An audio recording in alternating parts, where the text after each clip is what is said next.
चलिए मुझे फटाफट बताइए कि ऑडियो वीडियो एकदम क्लियर है ना। फटाफट बताइए। वीडियो को लाइक करिए और चैट भी मुझे बताइए कि ऑडियो वीडियो बराबर है ना। हम लोग 5 सेशन कर चुके हैं रैपिड रिवीजन के और 5 चैप्टर। चैप्टर नंबर 1 हम लोग पूरा कर चुके हैं, चैप्टर नंबर 2 हम लोग पूरा कर चुके हैं, चैप्टर नंबर 11 हमने पूरा किया, 12 हमने पूरा किया, चैप्टर नंबर 7 हमने पूरा किया। फटाफट मुझे बताइए पहले, ऑडियो वीडियो बराबर चल रहा है ना। इन लोगों ने थोड़ा सा जल्दी शुरू किया ताकि कोई अगर इश्यूज हो तो हम उसको अच्छे से रिजॉल्व कर दे।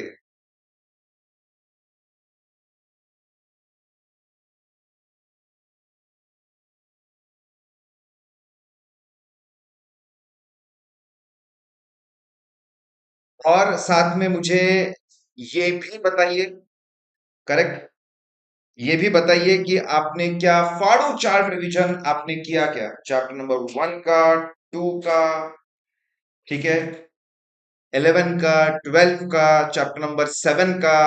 आप लोग फाड़ू चार्ट रिवीजन साथ साथ में कर रहे हैं, नहीं कर रहे हैं?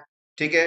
अनुष्का, यस बताइए whether audio video is all fine, और क्या आप लोग फाड़ू चार्ट रिवीजन आपका टाइम टाइम पे आप बराबर कवर कर रहे हो जैसा हमने टारगेट सेट किया है? Good afternoon. जैसे टारगेट हमने सेट किया है, ठीक है, वो मुझे बताइए। देखिए मेरे साथ साथ में चलने में ही आपकी जीत है। मैं आपको पुश करता रहूंगा, आपसे और ज्यादा आउटपुट निकलवाता रहूंगा, उसी में मेरी बहुत बड़ी जीत है। यस साई बोलती है कि सब क्लियर है सर, कोई चिंता नहीं है। पुरुषोत्तम, सब क्लियर है सर, कोई प्रॉब्लम नहीं है। ग्रेट, ग्रेट गाइस, ठीक है, ओके ऑल क्लियर। मुझे ये बताइए कि आप लोग आपका होमवर्क बराबर कर रहे हैं कि नहीं कर रहे? जो मैंने आपको होमवर्क देकर रखा हुआ है वो आप कर रहे हैं कि नहीं कर रहे हैं, इसके बारे में मुझे बताइए, ठीक है। देखिए मैंने पूरा जो गूगल शीट है, बार बार मैं उसके ऊपर जाता हूं। I go to the Google sheet.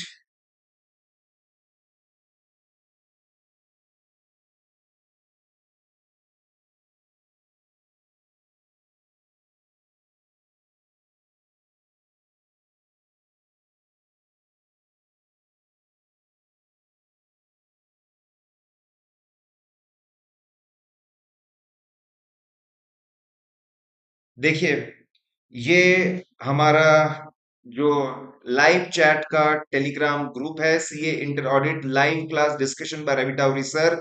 उसमें अगर आप पिंड मैसेज पे जाएंगे तो वहां पे R D B M batch है, R D B M batch, उस पे अगर आप जाएंगे तो वहां पर आपको दिखेगा पूरे बराबर 5 दिन के आपके लेक्चर्स की लिंक है। आज का 6th डे है, 6 डे है, और उसकी चिंता नहीं करेंगे। जो परम क्वेश्चन बैंक के नोट्स है वो भी हम आपको प्रोवाइड कर देंगे।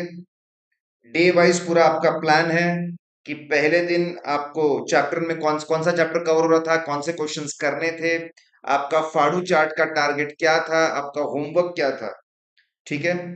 कल मैं नहीं कर पाया लेकिन मैं आज सोच रहा हूँ कि आज शाम को मैं जूम सेशन रखूं और उसमें आप लोगों के, ठीक है, आप लोगों के जो डाउट्स है वो भी मैं बहुत अच्छे सॉल्व करूं। पुरुषोत्तम बोला यस सर हम लोग कर रहे हैं, वेरी हैप्पी गाइस। अगर आप लोग कर रहे हैं टाइम टाइम पे तो इससे अच्छी और कोई बात नहीं हो सकती। चलिए, after having said that done that, let's start with today's session. आज के सेशन की हम शुरुआत करते हैं, that is chapter number 4। Chapter number 4 का पार्ट 1 है, ठीक है। देखिए चैप्टर नंबर 4 के अंदर सबसे इंपॉर्टेंट है एसए 315, 315। 315 को हमने दो पार्ट में बांटा है, एक जो रिस्क से कनेक्टेड है और दूसरा जो कंट्रोल से कनेक्टेड है। आज हमारा पूरा फोकस रहने वाला है, जो हमारा पहला पार्ट है जो रिस्क से कनेक्टेड है उसके ऊपर पूरा फोकस हमारा रहने वाला है। चलिए तो शुरू करते हैं फटाफट, आप सब लोग, ठीक है। देखिए पहला क्वेश्चन है 315। हमारा टारगेट में हमारे टारगेट में पहला क्वेश्चन है 315.01। 315.01 हमारा पहला टारगेट है। और इसके अंदर पूछा है audit risk and inter relationship of its components. Audit risk और उसकी कंपोनेंट्स के बारे में बताइए। ठीक है, ओल्ड कोर्स में प्रैक्टिस मैनुअल में था, न्यू कोर्स में स्टडी मटेरियल में है। तो पूरी कहानी बोलते हैं, पूरी कहानी बोल रहे हैं अलग अलग, और कहानी के और के अंदर जो क्वेश्चन है, देखिए पहला तो उन्होंने एकदम सिंपल रखा है,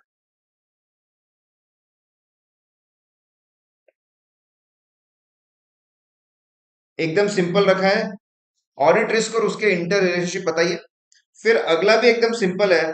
अगला क्वेश्चन अगर बोलूं, discuss the type of inherent control detection risk as perceived by the auditor. अलग अलग तरह की रिस्क क्या होती है, आपस में रिलेशनशिप क्या होता है, ये बहुत ही इंपॉर्टेंट, बहुत इंटरेस्टिंग सा कॉन्सेप्ट है। और हमारा जो पूरा ऑडिट है ये इसी के ऊपर बेस्ड है। ठीक है, तो हम लोगों ने सीएनओ नंबर, कि भाई हमारा ये क्वेश्चन नंबर है, तो corresponding corresponding concept number 315 P1 मतलब पार्ट वन, 315 का पार्ट वन 0.020 हमारा कॉन्सेप्ट नंबर है, फाड़ू के पेज नंबर 25 के ऊपर है। आ जाइए, फाड़ू के पेज नंबर 25 के ऊपर आप लोग आ जाइए। ठीक है, तो वहां पे हम देखेंगे, तो वहां पे आपका चैप्टर नंबर 4 में पार्ट वन में आपको ये देखने को मिलेगा। Let's understand. सबसे पहले रिस्क मतलब क्या है? कोई भी गलत चीज होने के जो चांसेस है, गलत चीज होने के जो चांसेस है, ठीक है, उसको हम लोग बोलते हैं रिस्क। गाड़ी चलाते स्लिप होने के चांसेस है, रिस्क है। शेयर मार्केट में पैसा था तो डूबने के चांसेस है, वो रिस्क है। Chances that things go wrong, we do not achieve our objective, उसको हम लोग बोलते हैं रिस्क। अब हमारा पूरा का पूरा रिस्क बेस्ड ऑडिट है, जहां पे रिस्क ज्यादा होती है वहां पे मेहनत ज्यादा करते हैं, एंड सो ऑन। ऑडिटर जब ऑडिट करने जाए तो इनिशियली थोड़े समय के लिए ऐसा अज्यूम कर ले, मान ले कि इंटरनल कंट्रोल सिस्टम्स नहीं है, और फिर सोचे कौन से फाइनेंशियल आइटम्स में, उनके कौन से असर्शंस में मटेरियल मिसस्टेटमेंट हो सकता है। मटेरियल मिसस्टेटमेंट कहां कहां पर हो सकता है? May be because of nature of the business, और नेचर ऑफ द बिजनेस, या फिर नेचर ऑफ द पीपल, या फिर नेचर ऑफ द लोकेशन। क्या गड़बड़ हो सकती है, कहां पे गड़बड़ हो सकती है, वो आप ढूंढ के निकालिए, उसको आप मार्क करिए, उसको बोलते हैं इनहेरेंट रिस्क।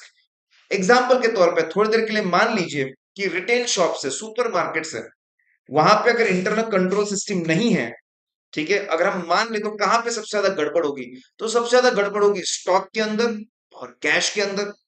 स्टॉक और कैश के अंदर सबसे ज्यादा गड़बड़ हो सकती है। नजर हटी दुर्घटना घटी, मतलब स्टॉक और कैश कोई भी उठा के लेकर जा सकता है, वो बाहर लेकर जाएगा, ठीक है, तो हम प्रूफ भी नहीं कर पाएंगे कि ये हमारा कैश और स्टॉक है कि नहीं, क्योंकि जेनरिक है बहुत ज्यादा। ठीक है, नोट सबके सेम रहते हैं, बिस्किट का पैकेट सबका सेम रहता है। तो वहां पे सबसे ज्यादा रिस्क है कि भाई अगर कंट्रोल्स नहीं रहेंगे तो सबसे ज्यादा मैनिपुलेशंस होंगे आपके स्टॉक में और आपके कैश में, वो इनहेरेंट रिस्क है। ऐसे किसी भी बिजनेस पे आप जाओ तो थोड़े समय के लिए मान लो कि इंटरनल कंट्रोल सिस्टम नहीं है, और फिर सोचो nature of business, nature of people, nature of location की वजह से कहां पे गलती हो सकती है। हम ऐसा अज्यूम करते सिस्टम नहीं है, क्यों? ताकि रियल नेचर समझ में आए, रियल चीजें सामने आए, आपको इनहेरेंट रिस्क मिल जाएगी।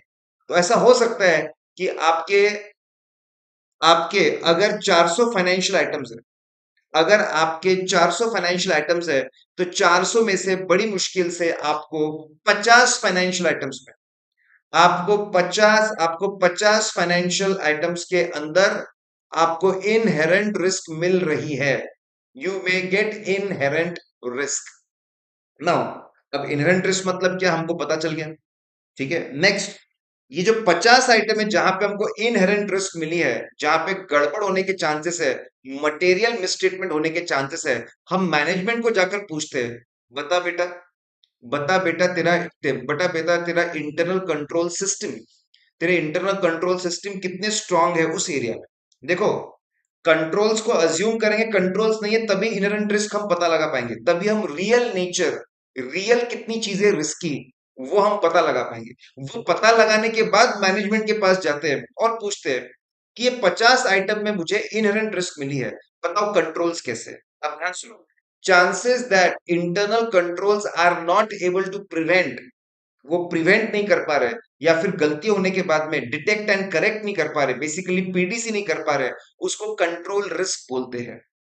तो ऐसा हो सकता है 400 में से 50 आइटम में हमको इनहेरेंट रिस्क मिले, वो 50 आइटम में से भी 50 आइटम में से भी 30 आइटम में कंट्रोल सुपर स्ट्रांग है, कंट्रोल्स आर सुपर स्ट्रांग, ठीक है, कंट्रोल्स बहुत अच्छे हैं, कंट्रोल्स अच्छे हैं मतलब कंट्रोल रिस्क कम है। जो बचे हुए 20 आइटम है वो ऐसे है, देखिए बचे हुए 20 आइटम, अब देखिए ये हमारा पूरा फाइनेंशियल स्टेटमेंट है, we have complete financial statement. इसके अंदर, अब इसके अंदर मात्र 40 ऐसे आइटम हैं, 40 ऐसे आइटम है, फाइनेंशियल आइटम 400 आइटम्स, ठीक है, उसमें से इनहेरेंट रिस्क वाले, इनहेरेंट रिस्क वाले बड़ी मुश्किल से 50 आइटम है, या 50 आइटम्स ऑफ इनहेरेंट रिस्क। और अब उसमें से, और अब उसमें से, ठीक है, 50 में से हमको पता चलता है कि suppose control risk is 30 items बहुत बढ़िया है, 20 में कंट्रोल रिस्क है, आपके 20 के अंदर आपके कंट्रोल रिस्क है, ठीक है। देखो सिचुएशन क्या है, 400 आइटम में से इनहेरेंट रिस्क 50 में मिली, हमने जाके वहां के कंट्रोल्स पूछे, उसमें से कंट्रोल रिस्क 20 में ही मिली, करेक्ट। अब सुनिए, ये 20 आइटम ऐसे है, ये 20 आइटम ऐसे है कि जहां पे इनहेरेंट रिस्क भी बहुत ज्यादा और कंट्रोल रिस्क भी बहुत ज्यादा है। इनहेरेंट रिस्क बहुत ज्यादा है मतलब बेसिक नेचर ही ऐसा है कि गलती होने के चांसेस बहुत ज्यादा है, कुछ लोगों का बेसिक नेचर ही होता है ना, उपद्व्याप करना, कांड करना, ठीक है, तो वहां पे उनमें इनहेरेंट रिस्क ज्यादा है। ऊपर से कंट्रोल स्ट्रांग नहीं है, 20 एरिया में कंट्रोल रिस्क भी ज्यादा है।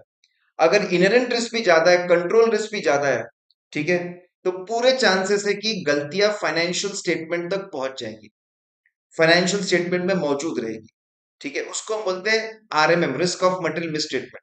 What is RMM? क्या चांसेस है दैट फाइनेंशियल डेटा, क्या चांसेस है कि financial items in financial statements will be having material misstatement, chances that financial items in financial statements will be having material misstatements, that's called risk of material misstatement। और ये वो financial statement जो auditor को present किए जाते हैं audit के पहले, मतलब हम बोल रहे हैं आरएमएम को निकाला जाता है ऑडिट करने के पहले, इसलिए ये वो रिस्क है which is prior to audit. Audit होने के पहले क्या चांसेस है कि फाइनेंशियल आइटम्स के अंदर मटेरियल मिसस्टेटमेंट्स होंगे, उसको बोलते हैं RMM, risk of material misstatement, ठीक है। तो आरएमएम हमेशा हमेशा इनिशियल स्टेजेस में निकाला जाता है ऑडिट होने के पहले, ठीक है, ऑडिट अभी करने के पहले। ध्यान दीजिए, इनहेरेंट रिस्क, देखिए इनहेरेंट रिस्क और कंट्रोल रिस्क दोनों कंबाइन करेंगे तो हमको आरएमएम मिलता है कि भाई इनहेरेंट रिस्क है, गलती होने के चांसेस 60% है, सपोज गलती होने के चांस 60% है, ठीक है, और उसमें भी कंट्रोल फेल होने के चांसेस है सपोज 50%, 60 गलतियां होगी, 60 गलतियां होगी, 60 गलतियों में से 50% गलतियां सिस्टम ठीक नहीं कर पाएगा, 50% द कंट्रोल रिस्क, 50% है फेल होने के चांसेस, मतलब 30 गलतियां फाइनेंशियल स्टेटमेंट तक पहुंच जाएगी। मैं ये बोलना चाहता हूं, दोनों को कंबाइन करेंगे, इफ वी कंबाइन बोथ, अगर दोनों को हम लोग कंबाइन करेंगे तो हमको मिलेगा RMM, risk of material miss statement. ये जो पूरा लेफ्ट का साइड है, ठीक है, ये मैनेजमेंट के हाथ में, धंधा कौन सा करना, कैसे करना, इनहेरेंट रिस्क मैनेजमेंट के हाथ में, कंट्रोल्स कैसे होने चाहिए मैनेजमेंट के हाथ में, कंट्रोल रिस्क दोनों कंबाइन करके आरएमएम, आरएमएम भी मैनेजमेंट के हाथ में है। मैनेजमेंट के स्टेप्स, मैनेजमेंट के एक्शंस के ऊपर डिपेंड करता है कि इनहेरेंट रिस्क कितना होगा, कंट्रोल रिस्क कितना होगा, दोनों को कंबाइन करके फाइनेंशियल स्टेटमेंट में कहां कहां पे हमको रिस्क ऑफ मटेरियल मिसस्टेटमेंट मिलेगा, ठीक है। ये पूरा मैनेजमेंट के हाथ में, ऑडिटर सिर्फ उसको आइडेंटिफाई करके असेस करता है, he only identifies it and assesses it, देखिए, हमारे एग्जाम्पल पे आइए। 400 फाइनेंशियल आइटम्स है, उसमें से 50 में इनहेरेंट रिस्क निकली, उसमें से भी 20 में कंट्रोल रिस्क मिली। मतलब ये 20 ऐसे आइटम है जहां पे इनहेरेंट रिस्क भी बहुत ज्यादा है और कंट्रोल रिस्क भी बहुत ज्यादा है। तो आपका इसके वजह से जो आपका रिस्क ऑफ मटेरियल मिसस्टेटमेंट होगा, RMM, ये 20 आइटम में बहुत हाई होगा। ठीक है। फिर ये बाजू के जो 30 आइटम है, इनहेरेंट रिस्क तो थी लेकिन कंट्रोल स्ट्रांग थे। इनहेरेंट रिस्क तो थी, कंट्रोल स्ट्रांग थे, उन्होंने काफी कुछ कॉम्पनसेट कर दिया। तो RMM आपका मीडियम हो जाएगा कि भाई कंट्रोल्स अच्छे हैं। अब 400 में से ये 350 आइटम्स है जहां पे कोई दिक्कत नहीं है, कसम से कोई प्रॉब्लम नहीं है, यहाँ पे RMM विल बी लो। बिल्कुल प्रैक्टिकल लाइफ में ऐसा ही किया जाता है। पहले इनहेरेंट रिस्क को निकालते हैं, उसके कंट्रोल स्टडी करें, कंट्रोल रिस्क को निकालते हैं, दोनों कंबाइन करके RMM को निकालते हैं। तो आपको ऐसा दिखेगा कुछ एरियाज में RMM इज वेरी हाई, मतलब वहां पर फाइनेंशियल डेटा के अंदर मटेरियल मिसस्टेटमेंट होने के चांसेस बहुत ज्यादा है। कहीं पे मीडियम है कि मीडियम चांसेस है चीजें गलत होने की, और कहीं पे बहुत कम चांसेस है। ठीक है। ये बहुत इंपॉर्टेंट एनालिसिस है, ये बहुत ज्यादा इंपॉर्टेंट एनालिसिस है। नाउ लिसन गाइस, ये पूरा का पूरा जो लेफ्ट साइड का पोर्शन है, पूरा का पूरा जो लेफ्ट साइड का पोर्शन है, ठीक है, ये मैनेजमेंट के हाथ में है। It's up to management. ये मैनेजमेंट के हाथ में है। हम सिर्फ आइडेंटिफाई असेस करते हैं। हमारे हाथ में क्या है? राइट वाला portion. What is detection risk? Chances that auditors procedures are not able to identify material misstatements which are present in the financial statement। Auditor की ऑडिट प्रोसीजर गलतियों को डिटेक्ट नहीं कर पाएगा जो मौजूद है फाइनेंशियल स्टेटमेंट में, डिटेक्शन रिस्क। ठीक है, वो डिटेक्शन रिस्क हो गया। नाउ डिटेक्शन रिस्क डिपेंड करता है दो तरह के रिस्क पे, सैम्पलिंग रिस्क और non sampling risk. Chances that auditor के कंक्लूजन्स गलत हो जाए with respect to financial statements because of sampling process के वजह से, ठीक है, तो दैट इज सैम्पलिंग रिस्क।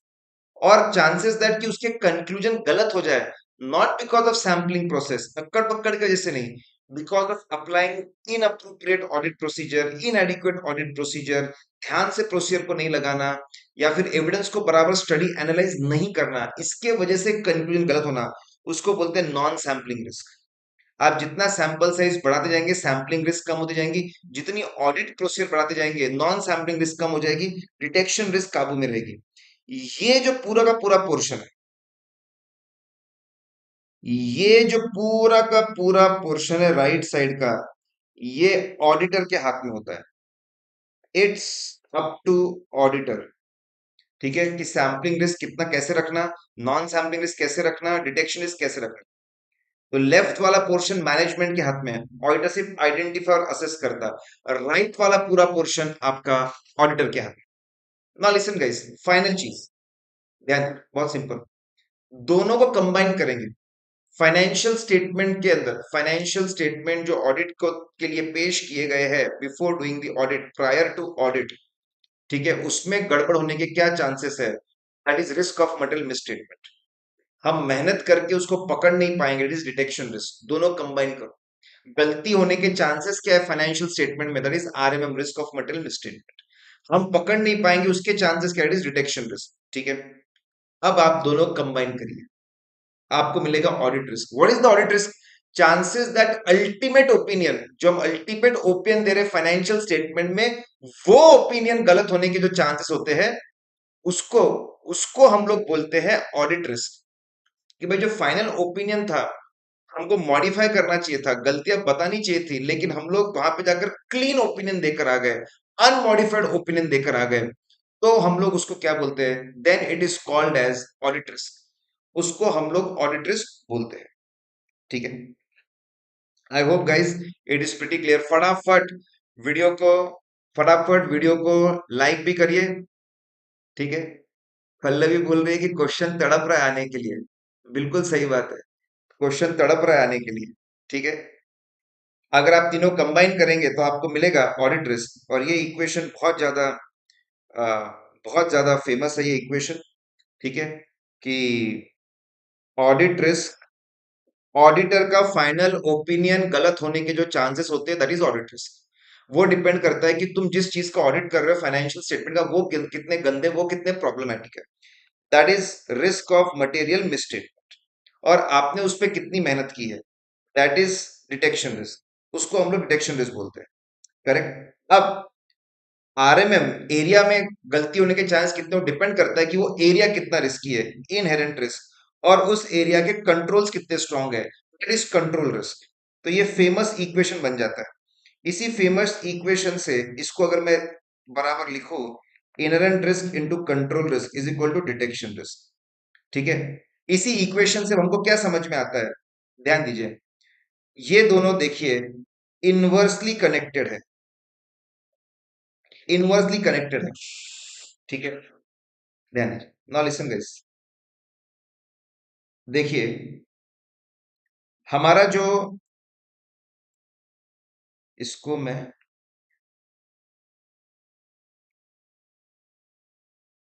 चलिए अभी इसी को मैं लिखकर आपको बताता हूं। ऑडिट रिस्क, जब हम स्ट्रैटेजी बनाते हैं, जब ऑडिट की स्ट्रैटेजी बनाते हैं, तभी हम लोग ऑडिट रिस्क को तय कर लेते हैं। 1% रखना कि 5% रखना कि 10% रखना कि 15% रखना, कितना सेंसिटिव है, क्या ये लिस्टेड कंपनी है, क्या ये लिस्टेड कंपनी है, कितने लोगों ने इसमें पैसा लगा के रखा हुआ है, इन कुछ बातों पे डिपेंड करता है, इन कुछ बातों पे डिपेंड करता है कि आपकी ऑडिट रिस्क कितनी रखनी है। स्ट्रैटेजी लेवल पे हम लोग तय कर लेते हैं। अगर सपोज मैंने बोला, if I say that audit risk हमने तय की 10%, 10% ओपिनियन गलत होने के चांसेस चलते हैं। सपोज जो भी सिचुएशन है, अगर लिस्टेड कंपनी बहुत लोगों का पैसा लिया है तो ऑडिट रिस्क कम रखते हैं, और अगर अनलिस्ट, अगर छोटी सी कंपनी है, ज्यादा लोगों से इंटरेक्शन नहीं है, ज्यादा लोगों से पैसा नहीं उठाया, तो हम ऑडिट रिस्क को ज्यादा भी रख सकते हैं। ठीक है। अब देखिए, ये पहले आपने स्ट्रेटेजी लेवल पे निकाल लिया था audit risk. Inherent risk, suppose मैं बोल रहा हूं इनहेरेंट रिस्क गलती होने के चांसेस कितने हैं, सपोज दैट इज 40%, और कंट्रोल रिस्क हमने निकाला, सपोज दैट इज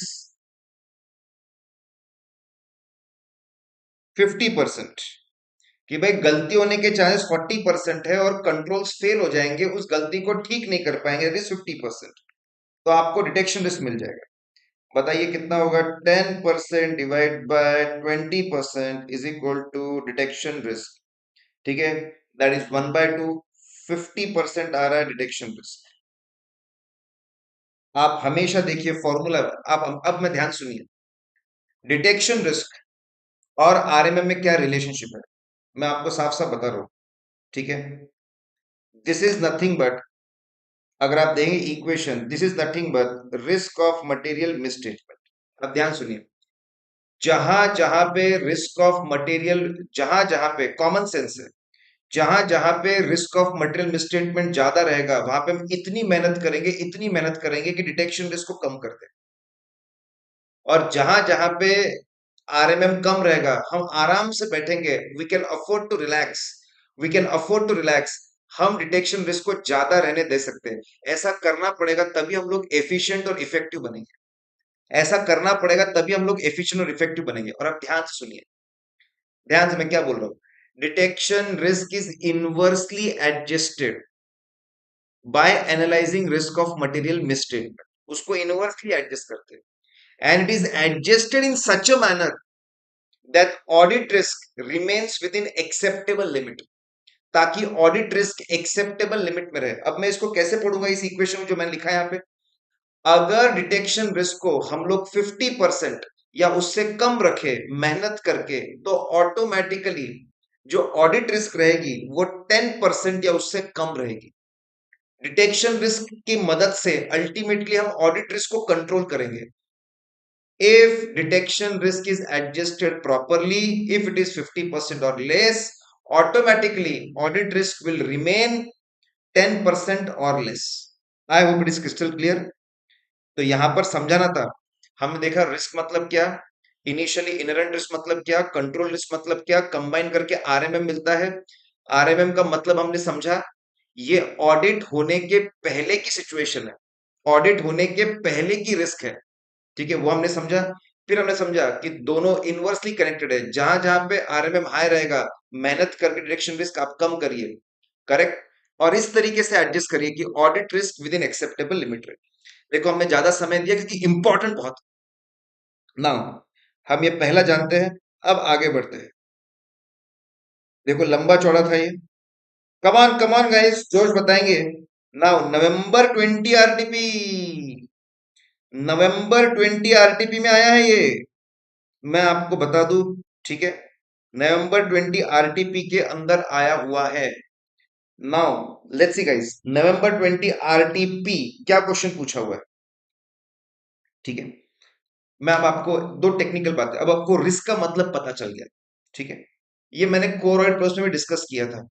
किसी भी असाइनमेंट में जाते हैं तो we need to collect loads and loads of information about the business and its about the entity business और उसके internal control system.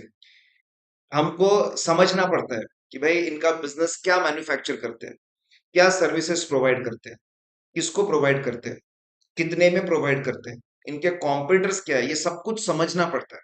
Raw material से लेके production technology, production, sale, customer agreements, recovery, ये पूरे बिजनेस को हमको समझना पड़ता है, उनके इंटरनल कंट्रोल सिस्टम को समझना पड़ता है, ठीक है। The process of collecting information and obtaining understanding, so that with the help of this knowledge I can find out the risk, उसको बोलते हैं RAP, risk assessment procedure. Standards on auditing में रिस्क असेसमेंट प्रोसीजर मतलब जानकारी इकट्ठा करना, ताकि उसके बेसिस पे मैं आगे रिस्क निकाल सकूं। और इसका अगला स्टेप होता है आइडेंटिफाइंग एंड असेसिंग रिस्क। जानकारी लेने के बाद सोचना क्या गलत हो सकता है, और identifying and assessing risk. English language में दोनों सेम लग सकते हैं, लेकिन स्टैंडर्ड्स एंड ऑडिटिंग की दुनिया में दोनों अलग है। रिस्क असेसमेंट प्रोसीजर मतलब जानकारी इकट्ठा करना, और आइडेंटिफाइंग असेसिंग रिस्क मतलब जानकारी इकट्ठा करने के बाद सोचना क्या गलत हो सकता है। स्टैंडर्ड्स एंड ऑडिटिंग के बाहर रिस्क असेसमेंट प्रोसीजर के अंदर कभी कभी दोनों चीजें आ जाती है, कि जानकारी इकट्ठा भी कर लो और आइडेंटिफाई और असेस भी कर लो, व्हाट कैन गो रॉन्ग। तो ध्यान से लेट्स फ्रीज गाइस। स्टैंडर्ड्स के अंदर रिस्क असेसमेंट प्रोसीजर एक अलग स्टेप है, और उसके बाद आइडेंटिफाइंग असेसिंग रिस्क ये अलग स्टेप है।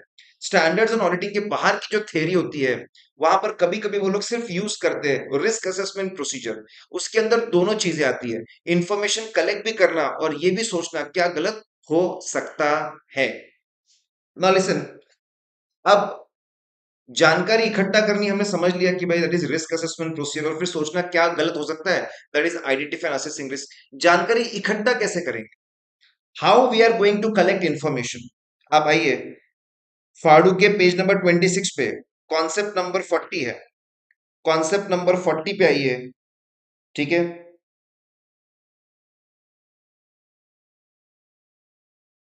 और वहां पे पेज नंबर 26 पे आइए, पेज नंबर 26 पे आइए। देखिए यहाँ पे बहुत सिंपल सा है, ठीक है। रिस्क असेसमेंट प्रोसीजर मतलब collecting information and obtaining understanding, collecting information, obtaining understanding of the entity and its environment including internal control system। इसके बेसिस पे हम पता लगा पाएंगे कहाँ पे कॉम्प्लेक्सिटीज है, कहाँ पे बहुत सारे जजमेंट्स बनाए गए हैं, कहाँ पे चीजें वीक चल रही है, और इसके बेसिस पे ही हम अगला स्टेप आइडेंटिफाई असेसिंग रिस्क हम लोग कर पाएंगे। अब जानकारी इकट्ठा करने के तरीके कैसे, सबसे आसान है, बैठे बैठे ऑर्डर छोड़ो, इंक्वायरी पूछताछ करो। चल रॉ मटेरियल के बारे में बता, चल टेक्नोलॉजी के बारे में बता, चल सेल के बारे में बता, चल प्रोडक्ट के बारे में बता, चल बता बता बता बता बता। और थोड़ी मेहनत करनी है, चल बहुत सारा डेटा इकट्ठा कर, पिछले साल से कंपेयर कर, दूसरों से कंपेयर कर, देख कहाँ पे डिफरेंस है, कहाँ पे अजीबोगरीब चीजें हैं। उसको जब हम कंपेयर करते चीजों को, उसको बोलते हैं एनालिटिकल प्रोसीजर। और मेहनत करना है, ऑब्जर्वेशन एंड इंस्पेक्शन। अब हमारे क्वेश्चन में पूछा है, ठीक है, 315.050 हमारे क्वेश्चन में पूछा है कि बहुत सारी information obtain by auditors inquiry. Auditor बहुत सारी जानकारी इंक्वायरी से कलेक्ट करता है, बिल्कुल सही है। इंक्वायरी करता है टीसीडब्ल्यूजी की, मैनेजमेंट की। अपार्ट फ्रॉम दैट वो और भी with in the entity and other explain with the help of examples. Auditor बहुत सारी जानकारी इकट्ठा करता है इंक्वायरी के थ्रू, इंक्वायरी वो टीसीडब्ल्यूजी और मैनेजमेंट से भी करता है और इंक्वायरी वो एम्प्लॉय से भी करता है। आपको समझना है, कहीं पे लिखा हुआ नहीं है, आपको समझना है। अच्छा, ये जानकारी इकट्ठा करने की बात कर रहा है। अच्छा, इसका मतलब ये रिस्क असेसमेंट प्रोसीजर की बात कर रहा है। अच्छा, स्टैंडर्ड्स में हमने पढ़ा है कि जानकारी इकट्ठा करने के लिए आप तीन चीजें कर सकते हो। You can do three things. ठीक है, आप आराम से बैठे बैठे इंक्वायरी और मेहनत करनी है, एनालिटिकल प्रोसीजर और मेहनत करनी है। ठीक है, जानकारी अगर आपको इकट्ठा करने में और मदद करे तो ऑब्जर्वेशन एंड इंस्पेक्शन। आपको पूछा हुआ है इंक्वायरी के बारे में बात। इंक्वायरी, जानकारी इकट्ठा करना है, इंक्वायरी से कैसे जानकारी इकट्ठा करते हैं उसके बारे में आप बात करो। तो देखिए, हम 7 लोगों से इंक्वायरी कर सकते हैं। We can do inquiry TCWG, दोस्त चार्ज विद गवर्नेंस। टीसीडब्ल्यू से पूछताछ कर सकते हैं। उसके उससे छोटा, देखो सीक्वेंस में याद रखना बहुत जरूरी है। हम टीसीडब्ल्यू से पूछताछ करके जानकारी हासिल कर सकते हैं। उससे छोटा, मैनेजमेंट से इंफॉर्मेशन ऑब्टेन कर सकते हैं। उससे छोटा, इंटरनल ऑडिटर से इंक्वायरी कर सकते हैं। उससे छोटा, इन हाउस लीगल काउंसिल से हम पूछताछ कर सकते हैं। उससे छोटा, आईटी सिस्टम के लोग, मार्केटिंग के लोग और अदर एम्प्लॉय से पूछताछ कर सकते हैं। So we can collect loads of information about the entity and its environment, including internal control system. Inquiry is one of the best and the easiest way. एक क्वेश्चन बनाकर भेज दो। सबसे बड़ा टीसीडब्ल्यूजी, उसके बाद में मैनेजमेंट, उसके बाद में इंटरनल ऑडिटर, उसके बाद में लीगल काउंसिल, उसके बाद में आईटी पर्सनल, उसके बाद में मार्केटिंग एंड सेल्स पर्सनल और बाकी एम्प्लॉयज। अब यहाँ पे हमको बताना है कि इंक्वायरी में हम क्या पूछेंगे। इंक्वायरी में हम लोग क्या पूछेंगे, तो बहुत सिंपल है। इंक्वायरी के अंदर सबसे पहले हम टीसीडब्ल्यू से बात करेंगे। माननीय महोदय, आप बताइए, क्या मैनेजमेंट के ऊपर किसी तरह का प्रेशर है क्या, ऐसा एनवायरनमेंट है क्या जिसकी वजह से वो फाइनेंशियल स्टेटमेंट्स को मैनिपुलेट करने के बारे में सोचे। Are there any circumstances, pressure और situation where they will be forced to manipulate internal, where where they will be forced, ठीक है, where they will be forced to manipulate financial statements. आप पहले टीसीएस से पूछो कि मैनेजमेंट के ऊपर प्रेशर है क्या, फिर मैनेजमेंट से आके पूछो तुम्हारा कोई रिस्क मैनेजमेंट डिपार्टमेंट है क्या। ठीक है, जस्ट मिनट गाइस। हेलो,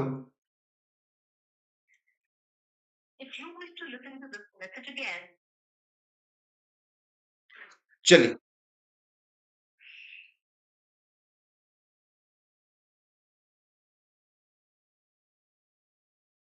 ध्यान देंगे ना।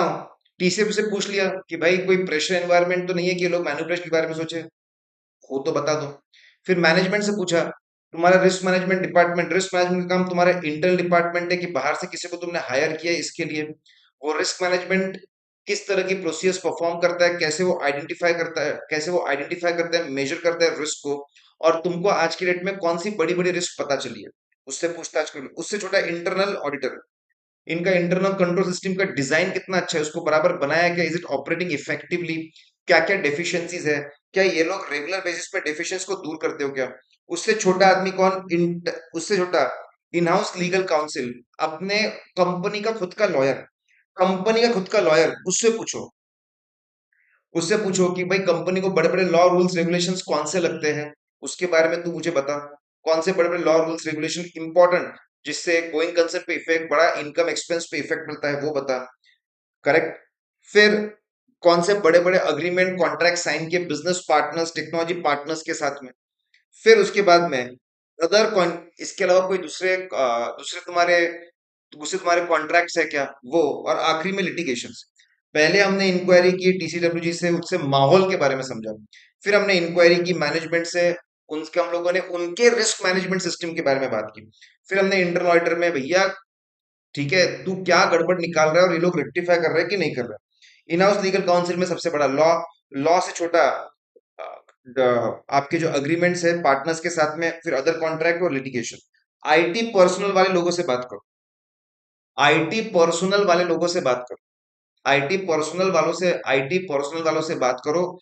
कौन सा सिस्टम है, कितना फ्रीक्वेंटली ये सिस्टम चेंज हुआ है, कब कब चेंजेस हुए हैं, इसके करस्पॉन्डिंग क्या क्या रिस्क है, चेंजेस की वजह से रिस्क, ओवरऑल रिस्क क्या है, उसको कॉम्पनसेट करने के कंट्रोल्स क्या है, वो पूछ लो भैया। मार्केटिंग सेल्स वाले से पूछो कि क्या मार्केटिंग स्ट्रेटेजीज है, बहुत ज्यादा अग्रेसिव हो रहे हैं क्या, बहुत ज्यादा प्रोमिस कर रहे हैं, हम गारंटी दे देंगे, हम वारंटी कर देंगे, हम पैसे रिफंड कर देंगे। ठीक है, बहुत ज्यादा अग्रेसिव स्ट्रैटेजी, अग्रेसिव प्राइसिंग, ऐसा कुछ चल रहा है क्या? अगर ऐसा है कि अग्रेसिव अग्रेसिव प्राइसिंग, आप समझिए मार्केटिंग स्ट्रेटेजीज, प्राइसिंग बहुत कम कर दिया तो एनआरवी पे इंपैक्ट पड़ता है। प्राइसिंग, सेलिंग प्राइस कम कर दोगे तो एनआरवी पे इंपैक्ट करता है। हमको केयरफुल रहना पड़ेगा, will have to be careful. फिर अगर हम लोग बहुत सारे प्रोमिसेस कर रहे हैं, गारंटी वारंटी बहुत सारे हैं, तो उसके हमको प्रोविजंस बनाने पड़ेंगे। Will have to make provisions for that, correct, will have to make provisions. तो आप इन बातों का ख्याल रखिए, सेल्स के ट्रेंड क्या चल रहे हैं, क्योंकि उसके हिसाब से वैल्यूएशंस वैल्यूएशंस आपके बदल जाएंगे। देन एम्प्लॉय से बात करो, रेगुलर ट्रांजैक्शंस को प्रोसेस कैसे करते हैं शुरुआत से लेके एंड तक, और ये भी बताओ, ठीक है, ये भी आप बताइए अनयूजुअल ट्रांजैक्शंस को कैसे प्रोसेस किया जाता है। लेट्स फ्रीज गाइस, हम लोग इंक्वायरी 7 लोगों से करेंगे, टीसीडब्ल्यू से एनवायरनमेंट के बारे में जानेंगे, मैनेजमेंट से उनका खुद का रिस्क मैनेजमेंट सिस्टम कैसा है उसके बारे में जानेंगे, इंटरनल समझेंगे, internal control system efficient effective है कि नहीं, और मैनेजमेंट इसको फॉलो कर रहा है ना। इन हाउस लीगल काउंसिल से बड़ी बड़ी बातें हम लोग डिस्कस करते हैं, आईटी वाले लोगों से बातचीत डिस्कस करते हैं, मार्केटिंग सेल्स की बात डिस्कस करते हैं, और employees. Guys that was big, कि क्या जानकारी, अगर आपने क्वेश्चन इंटरप्रेट सही नहीं किया तो गई भैंस पानी। आपको क्वेश्चन इंटरप्रिटेशन में वेरी बिग टास्क, कि भाई वहां पर आपको क्लिक होना चाहिए, कहीं पर भी डायरेक्ट रिस्क असेसमेंट प्रोसीजर लिखा हुआ नहीं है, कहीं पर भी रिस्क असेसमेंट प्रोसीजर लिखा हुआ नहीं है। Much of the information obtained by auditors inquiries obtained from management TCWG for financial reporting. However, auditor may often obtain information or different perspectives in identifying risk of through inquiry of others within the entity and employees with different levels of authority. Explain with the help of examples. ये बोल रहे बहुत सारी जानकारी तो हमारे पास होती है, और बहुत सारी जानकारी हम इंक्वायरी करके निकालते हैं, तो इंक्वायरी के बारे में कुछ शब्द बोलिए। तो हमने यहाँ पे एक्सप्लेन किया हुआ है सारे पॉइंट्स, वी हैव सीन। अभी इंक्वायरी हम लोग देख कर रहे हैं, 7 लोगों से हम इंक्वायरी करते हैं, जो जो सीक्वेंस में बता रहा हूँ उसमें ध्यान रखो, मजा आ जाएगा, एकदम मजा। नाउ ध्यान देंगे। Now next question is guys, analytical procedures performed as risk assessment procedure. फाड़ू चार्ट नंबर 040, पेज नंबर 26। फाड़ू चार्ट 040। जानकारी इकट्ठा करने का सिर्फ एक तरीका थोड़ी है, जानकारी इकट्ठा करना है तो आप इंक्वायरी से भी जानकारी इकट्ठा कर सकते हैं, और जानकारी अगर आपको इकट्ठा करना है तो एनालिटिकल प्रोसीजर से भी कर सकते हैं। एनालिटिकल प्रोसीजर मोटा मोटी होता क्या है, जब आप मोटा मोटी डेटा ऑफ करंट ईयर पिछले सालों से कंपेयर करते हो, दूसरों से कंपेयर करते हो, जो कंपैरिजन वाला काम है, कंपैरिजन वाला काम है, इसी को हम लोग बोलते हैं एनालिटिकल प्रोसीजर्स। तो ऑडिट के शुरुआत में बहुत सारे फाइनेंशियल नॉन फाइनेंशियल डेटा, ठीक है, ऑडिटर जानकारी इकट्ठा करने के लिए बहुत सारा फाइनेंशियल नॉन फाइनेंशियल डेटा जमा कर सकता है। Lot of financial non financial data can be, for example, आपका गोडाउन की कैपेसिटी क्या है, आपके प्रोडक्शन कैपेसिटी क्या है, गोडाउन की कैपेसिटी, प्रोडक्शन कैपेसिटी कितनी है, कितने सेल्स एग्जीक्यूटिव्स है, कितने स्क्वायर फीट में तुम्हारे शोरूम्स है, कितने स्क्वायर फीट एडमिन और कॉर्पोरेट को कितना स्क्वायर फुट जगह लगी है। बहुत सारी जानकारी, रॉ मटेरियल से लेके, टेक्नोलॉजी से लेके, सेल्स से लेकर, ये बहुत सारी जानकारी हम लोग इकट्ठा कर सकते हैं। ठीक है, वी कैन कलेक्ट, करना चाहिए, collect all financial non financial data जो आपको पता है, वो आप कलेक्ट कर लो। फिर आप इसको पिछले सालों से कंपेयर करो, आप दूसरों से कंपेयर करो, समझो कंपनी की स्ट्रेंथ क्या है, कहाँ पे रेशियोस बेहतर है, कंपनी की स्ट्रेंथ क्या है, कंपनी के वीकनेस क्या है, ठीक है, क्या करना है, ये आप, बहुत जरूरी है, लेकर आप कंपेयर करें। आपको पिछले सालों से नए डेवलपमेंट क्या हुए वो पता चल जाएगा, बहुत सारे फ्लक्चुएशंस कहाँ पे वो आपको पता चल जाएगा, where there are lot of fluctuations, वो रिस्की एरिया हो सकते हैं। तो अगर आपको जानकारी चाहिए तो आप डेटा के थ्रू आप एग्रीगेट डेटा आप लीजिए, और ऐसा करने से एक न्यू इन्फॉर्मेशन ऑडिटर में come across all together new information जो उसको पहले पता नहीं थी। ठीक है, और एनालिटिकल प्रोसीजर्स के जो एविडेंस है, लाइक एनालिटिकल प्रोसीजर्स के जो एविडेंस है, ये आपके पास लंबे समय तक रहेंगे। लेट्स फ्रीज गाइस, अगर मुझे जानकारी इकट्ठा करनी है तो कैसे करूं? पहले पूछताछ कर, 7 लोगों से पूछताछ, एनालिटिकल प्रोसीजर के अंदर भर भर के डेटा ले, ठीक है, अमाउंट्स रेशियोज कंपेयर कर, पिछले साल से कंपेयर कर, दूसरों से, तो हमको समझ में आता है। ठीक है, देन वी अंडरस्टैंड कंपैरिजन, कुछ अनयूजुअल क्या है, अनएक्सपेक्टेड क्या है, वो हमको समझ में आता है। हमको हमारे स्ट्रेंथ्स और वीकनेसेस हमको हमारे समझ में आते हैं। तो एनालिटिकल प्रोसेस बिल्कुल करिए, you should always do that. और इससे बहुत कुछ नया सीखने को मिलेगा। और अगर उसके रिजल्ट्स, ठीक है, उसके रिजल्ट्स एनालिटिकल प्रोसेस के और बाकी प्रोसेस अगर मैच हो गई, आपस में मैच हो गई, तो बहुत बड़ा विश्वास और भी बढ़ जाता है। कमान गाइस, फटाफट फटाफट देखिए, हमने 315, अभी तक हम लोग क्या क्या कर चुके हैं। हम लोगों ने बड़े क्वेश्चन पहले टारगेट किए, हम लोग अलग अलग तरह के रिस्क और आपस में रिलेशनशिप हम लोग समझ चुके हैं। फिर हम लोग, ठीक है, इंक्वायरी इंक्वायरी वाला, इंक्वायरी फॉर रिस्क असेसमेंट, कैसे इंक्वायरी के थ्रू इंफॉर्मेशन निकालते हैं रिस्क असेसमेंट प्रोसीजर की। और फिर analytical procedure substantive test. Now analytical procedure के बारे में देखो, ये शॉर्टकट काफी है। कैसे पहले जानकारी इकट्ठा करते हैं, कैसे खुद को ट्रेन करते हैं, कैसे कंपेयर करते हैं, कैसे अनयूजुअल चीजें पता चलती, कैसे नए न्यू इंफॉर्मेशन पता चलती। Now next is, come on guys, फटाफट आइए।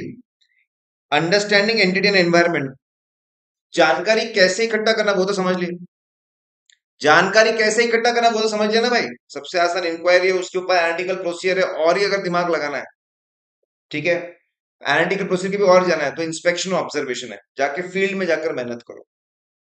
Now understanding entity and environment, कौन सी चीजों की अंडरस्टैंडिंग हम लोग ऑब्टेन करें, कौन सी चीजें, कौन सी चीजों की अंडरस्टैंडिंग हम लोग ऑब्टेन करेंगे, ठीक है। कम ऑन गाइस, मजा आ रहा है तो लाइक करेंगे और कमेंट्स डालेंगे, ठीक है। लेट्स सी, ध्यान दीजिए, लिसन। अब हम लोगों ने कॉन्सेप्ट नंबर क्या पूछा है, the auditor should obtain knowledge of the auditor should obtain, should have और obtain knowledge of the business. 315 के लाइन में समझाइए, कौन सा knowledge of the business. How would he proceed in this regard to understanding entity and environment में। जब वो ऐसा बोलते हैं, धंधा समझना पड़ता है, समझना पड़ता है, उसमें आगे बढ़ना पड़ता है, अंडरस्टैंडिंग लेनी पड़ती है। इट्स अ कंटिन्यूअस प्रोसेस की धंधे को आप समझते रहो, कैसे चेंज हो रहा है, कैसे इवॉल्व हो रहा है, आप उसको समझते रहिए। बिल्कुल सही बात है। Knowledge of client business is one of the most important principle, बहुत इंपॉर्टेंट है, पुराने जमाने से चल रहा है, अपने अपने ऐसे के अंदर भी है। तो अब कौन सी जानकारी हम इकट्ठा करेंगे, देखिए लिस्ट है, और उसको याद रखने के लिए हमने क्या बनाया, ध्यान दीजिए। Understanding entity and its environment, understanding entity and its environment. तो देखो, पहले याद कैसे रखेंगे, हम लोगों को एज अ ऑडिटर पहले इंडस्ट्री रिलेटेड इंफॉर्मेशन इकट्ठा करके पढ़कर समझ लेनी चाहिए। इंडस्ट्री के बाद नेचर ऑफ एंटिटी, ठीक है, नेचर ऑफ एंटिटी समझ, हम देखेंगे, उसकी डिटेल्स देखेंगे। पहले इंडस्ट्री को समझो, फिर एंटिटी को समझो। एंटिटी के अंदर पहले अकाउंटिंग होती है, सबसे अकाउंटिंग अकाउंटिंग प्रिंसिपल्स और प्रोसीजर समझो। फिर उससे फाइनेंशियल स्टेटमेंट्स कैसे बनते हैं वो समझो। और आज फाइनेंशियल स्टेटमेंट को देखकर क्या लग रहा है, whether objectives are achieve, strategy is prepared.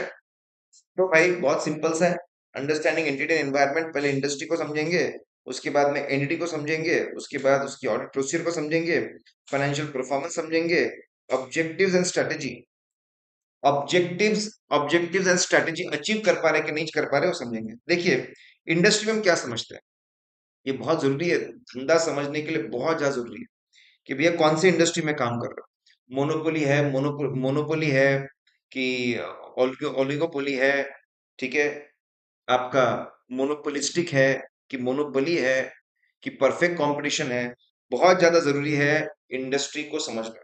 Industry को समझने के बाद कोई रेगुलेटरी अथॉरिटी है क्या, रेगुलेटरी अथॉरिटी, उनके रूल्स रेगुलेशंस क्या इंपॉर्टेंट वो भी समझना, ठीक है। और बाकी फैक्टर्स, इंडस्ट्री को अगर आप समझ, बाकी फैक्टर्स क्या स्पेशल है, बैंक ऑडिट में एनपीए स्पेशल है, आपके इंश्योरेंस में, आपकी जो इंश्योरेंस कंपनीज होती है उनमें सॉल्वेंसी मार्जिन होती है वो स्पेशल है।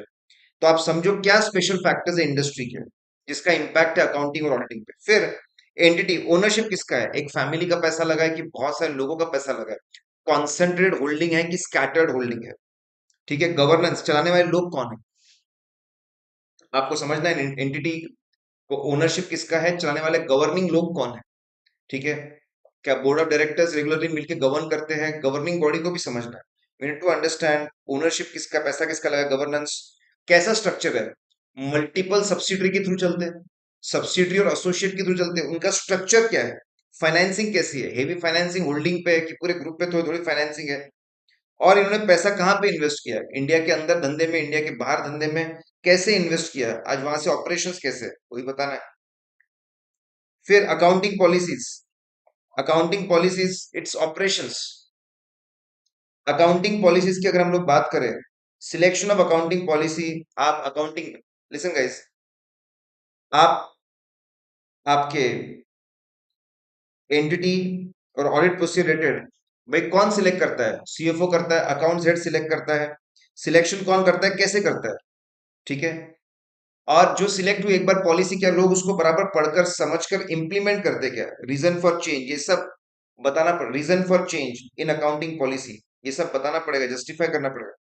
Financial performance, measurement review, peer reviewers क्या बोल रहे हैं, क्वालिटी रिव्यूअर्स क्या बोल रहे हैं, ठीक है। आपके अपनी बिरादरी के लोग होते हैं उसको बोलते हैं पीयर रिव्यू, अपनी बिरादरी के लोग रहेंगे उसको बोलते हैं पीयर रिव्यू, गवर्नमेंट के अलग से लोग आते हैं उसको बोलते हैं quality review, that is called as quality review, ठीक है। तो इनके क्रेडिट रिव्यूज में क्या आ रहा है, इनकी क्रेडिट रेटिंग्स क्या आ रही है, that is measurement and review. ओ ऑब्जेक्टिव्स, ये इन्होंने अपने सेल्स के टारगेट, प्रॉफिट के टारगेट, वैल्यूएशन के टारगेट्स क्या सेट किए थे, बहुत ज्यादा तो नहीं है, बहुत कम तो नहीं है, क्या इसको ये अच्छे से अचीव कर पा रहे हैं, क्या स्ट्रेटेजी है, अग्रेसिव हो गए तो बहुत सारे प्रोमिसेस कर दिए होंगे, प्रोविजंस बनाने पड़ेंगे, और रिलेटेड बिजनेस रिस्क, ऑब्जेक्टिव्स उसको अचीव करने के लिए स्ट्रेटेजीज। सो गाइज इसका नॉलेज चाहिए हमको, पहले इंडस्ट्री का नॉलेज, उसके बाद एंटिटी पे किसका पैसा लिखा है, गवर्नेंस कैसा है, कैसे कंडक्ट कर रहे हैं, कहाँ पैसा डाइवर्ट किया, अकाउंटिंग पॉलिसी, सिलेक्शन, एप्लीकेशन, उसका reason, financial performance, financial performance समझिए, क्रेडिट रेटिंग कैसी है, कैसा काम कर रहे हैं लोग, और ऑब्जेक्टिव्स को अचीव कर पा रहे कि नहीं कर पा रहे, ये सब बहुत इंपॉर्टेंट जानकारी है। इसके बेस पे कॉम्प्लेक्सिटीज, वीकनेसेस, प्रॉब्लम्स, इश्यूज, बहुत कुछ निकल के आएगा।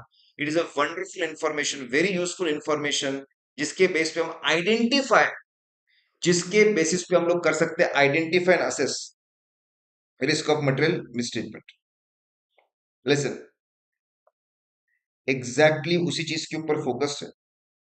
अब आगे एक एक के अंदर घुस रहे हैं ये लोग, मे 20 आरटीपी में पूछा है, मे 20 आरटीपी पूछा है, जब हम लोग इंडस्ट्री को समझते हैं, जब हम लोग when we understand, first point में इंडस्ट्री, इंडस्ट्री को हमने समझा, ठीक है।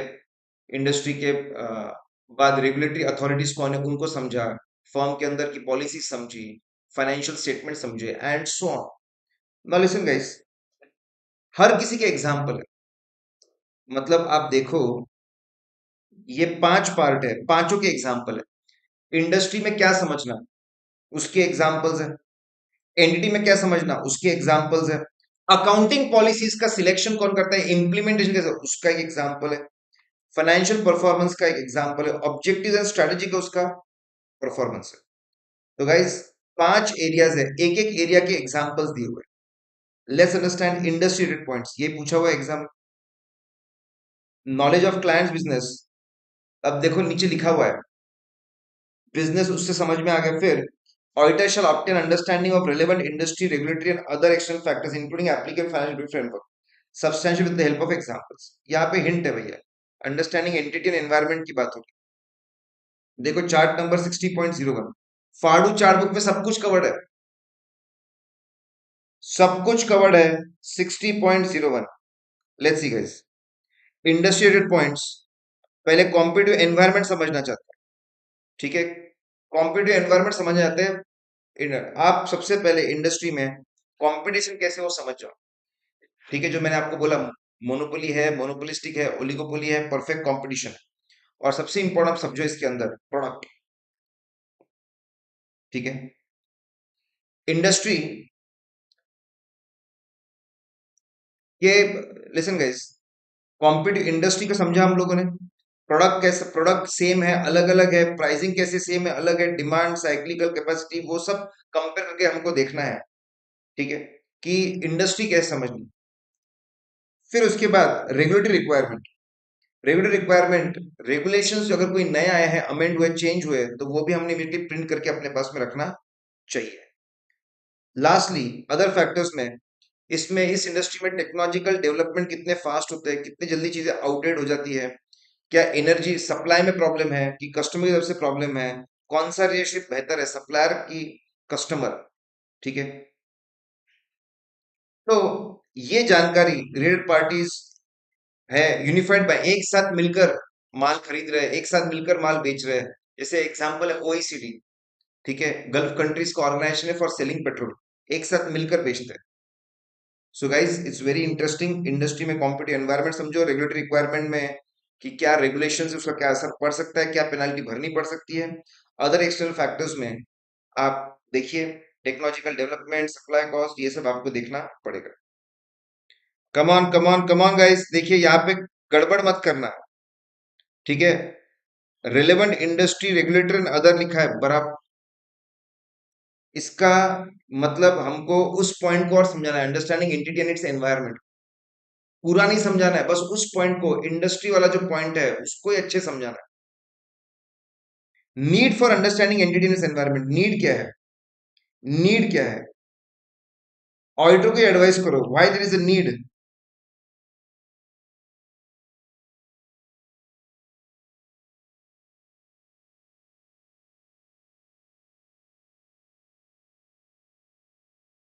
देखिए 080,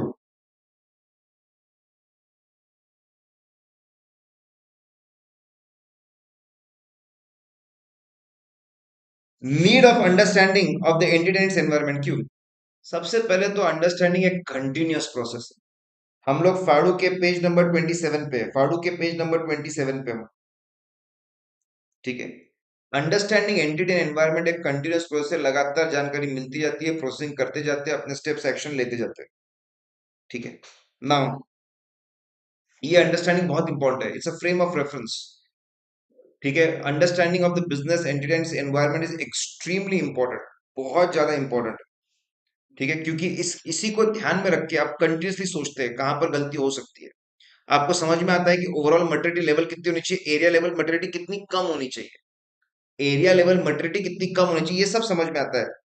ये जानकारी बहुत काम की है, बहुत ज्यादा काम की है, क्योंकि इसके मदद से बहुत सारी चीजें तय की जाएगी पूरे ऑडिट प्रोसेस में। इनिशियली मेन एरियाज, मटेरियलिटी निकालने के बहुत काम आएगा। Material is nothing but a fix percentage of something, 5% of the profits, 5% of the profits, 1% of the turnover, 0.5% of the assets, ऐसे सब कुछ।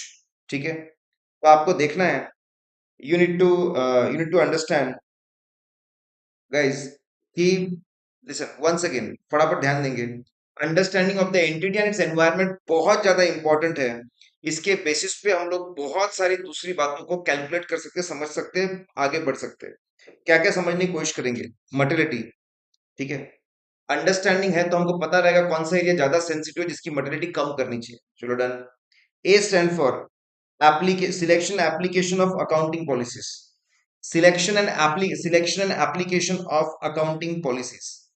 ठीक है, आप जाकर धंधे को समझोगे तभी, ट्रांजैक्शन को समझोगे तभी, टर्म्स एंड कंडीशन समझोगे तभी, एक अच्छे आप यू वंस तभी आप अकाउंटिंग पॉलिसी बराबर है कि नहीं वो आप समझ पाएंगे।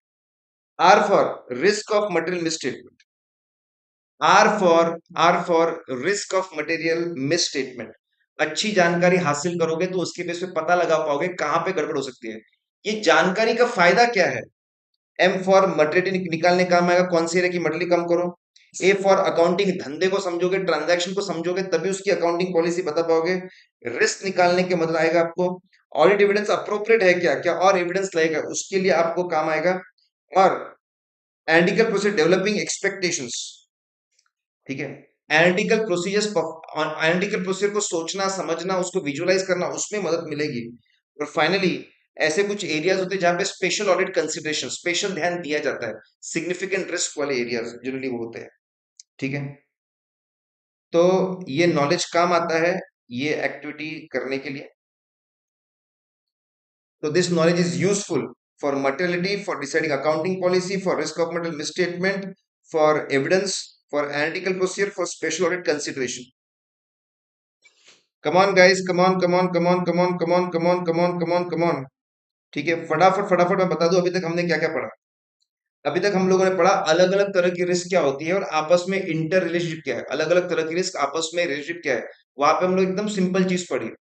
ठीक है, कि इनवर्स रिलेशनशिप है, जहां जहां पे आरएमएम ज्यादा रहेगा ऑडिट रिस्क को कम रखा जाएगा।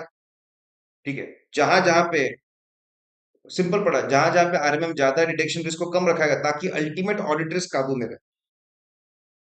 फिर हम लोगों ने देखा इंक्वायरी, जानकारी इकट्ठा करना एक चीज होती है और उसके बेस पे गलती क्या होगी, आइडेंटिफाई असेसिंग रिस्क, ये दूसरी चीज होती है। Two are different things. जानकारी इकट्ठा करना तो इंक्वायरी, टीसीडब्ल्यूजी और अलग अलग 7 लोगों से इंक्वायरी की हमने बात की, पूछताछ की। ठीक है, फिर हमने बात की यस एनालिटिकल प्रोसीजर बड़े काम की चीज है। बड़े काम की चीज है, कंपेरिजन कर करके बहुत ज्यादा फ्लक्चुएशंस और रिस्की एरियाज आपको पता चल सकते हैं। अंडरस्टैंडिंग एंटिटीज एनवायरनमेंट, इंडस्ट्री के अंडरस्टैंडिंग से लेके आखिरी मोमेंट पे अपने ऑब्जेक्टिव्स अचीव कर रहे हैं कि नहीं, सबकी अंडरस्टैंडिंग ऑब्टेन करो। फिर अगर इंडस्ट्री को समझना है, अगर इंडस्ट्री को समझना है आपको, तो क्या क्या बातें देखनी वो भी हमने देखा। करेक्ट। नाउ इसका फायदा क्या होगा, अब सुनो यहाँ पे एक सुनिए, यहाँ पे सुनिए, क्वेश्चन नंबर 315.09 है, इसका हम देख कर है नीड क्यों समझना है understanding entity and its environment. यहाँ पे सुनिए, ये खास बात है, ये एक लाइन लिखी इन्होंने। ये लाइन लिख के कुछ भी समझ में नहीं आता कि भाई they are talking about why there is need to understand entity and its environment. इसका कोई हिंट ही नहीं है। एक लाइन, ये जो पहला लाइन है, ये इंस्टीट्यूट के मॉड्यूल में पैराग्राफ का पहला लाइन है। No hint that question is on need. कोई भी हिंट नहीं है इसको पढ़कर लगे कि नीड के ऊपर है। तो क्या है, हमको इस जनरल जब भी स्टेटमेंट है ओवरऑल अंडरस्टैंडिंग के ऊपर और गिव एग्जांपल समझ जाने का। ठीक है, जब भी ऐसा है समझ जाने का कि भाई साहब इनको नीड यूजेस क्या है, understanding entity and its environment, उसकी यूजेस क्या है वो उनको चाहिए। ठीक है, ये हमने देख चुके हम लोग। तो ये वाहियात ड्राफ्टिंग इंस्टीट्यूट की, क्योंकि पढ़कर समझ में आता लेकिन अब समझ में आ गया। जब भी आप और एग्जांपल्स की बात करो, मतलब आप चाहते हो कि अंडरस्टैंडिंग पूरी जनरेट करके। Risk of material misstatements components, come on guys 20 number पे आइए, 2020। ठीक है, फाड़ू के 20 नंबर पे आप आइए।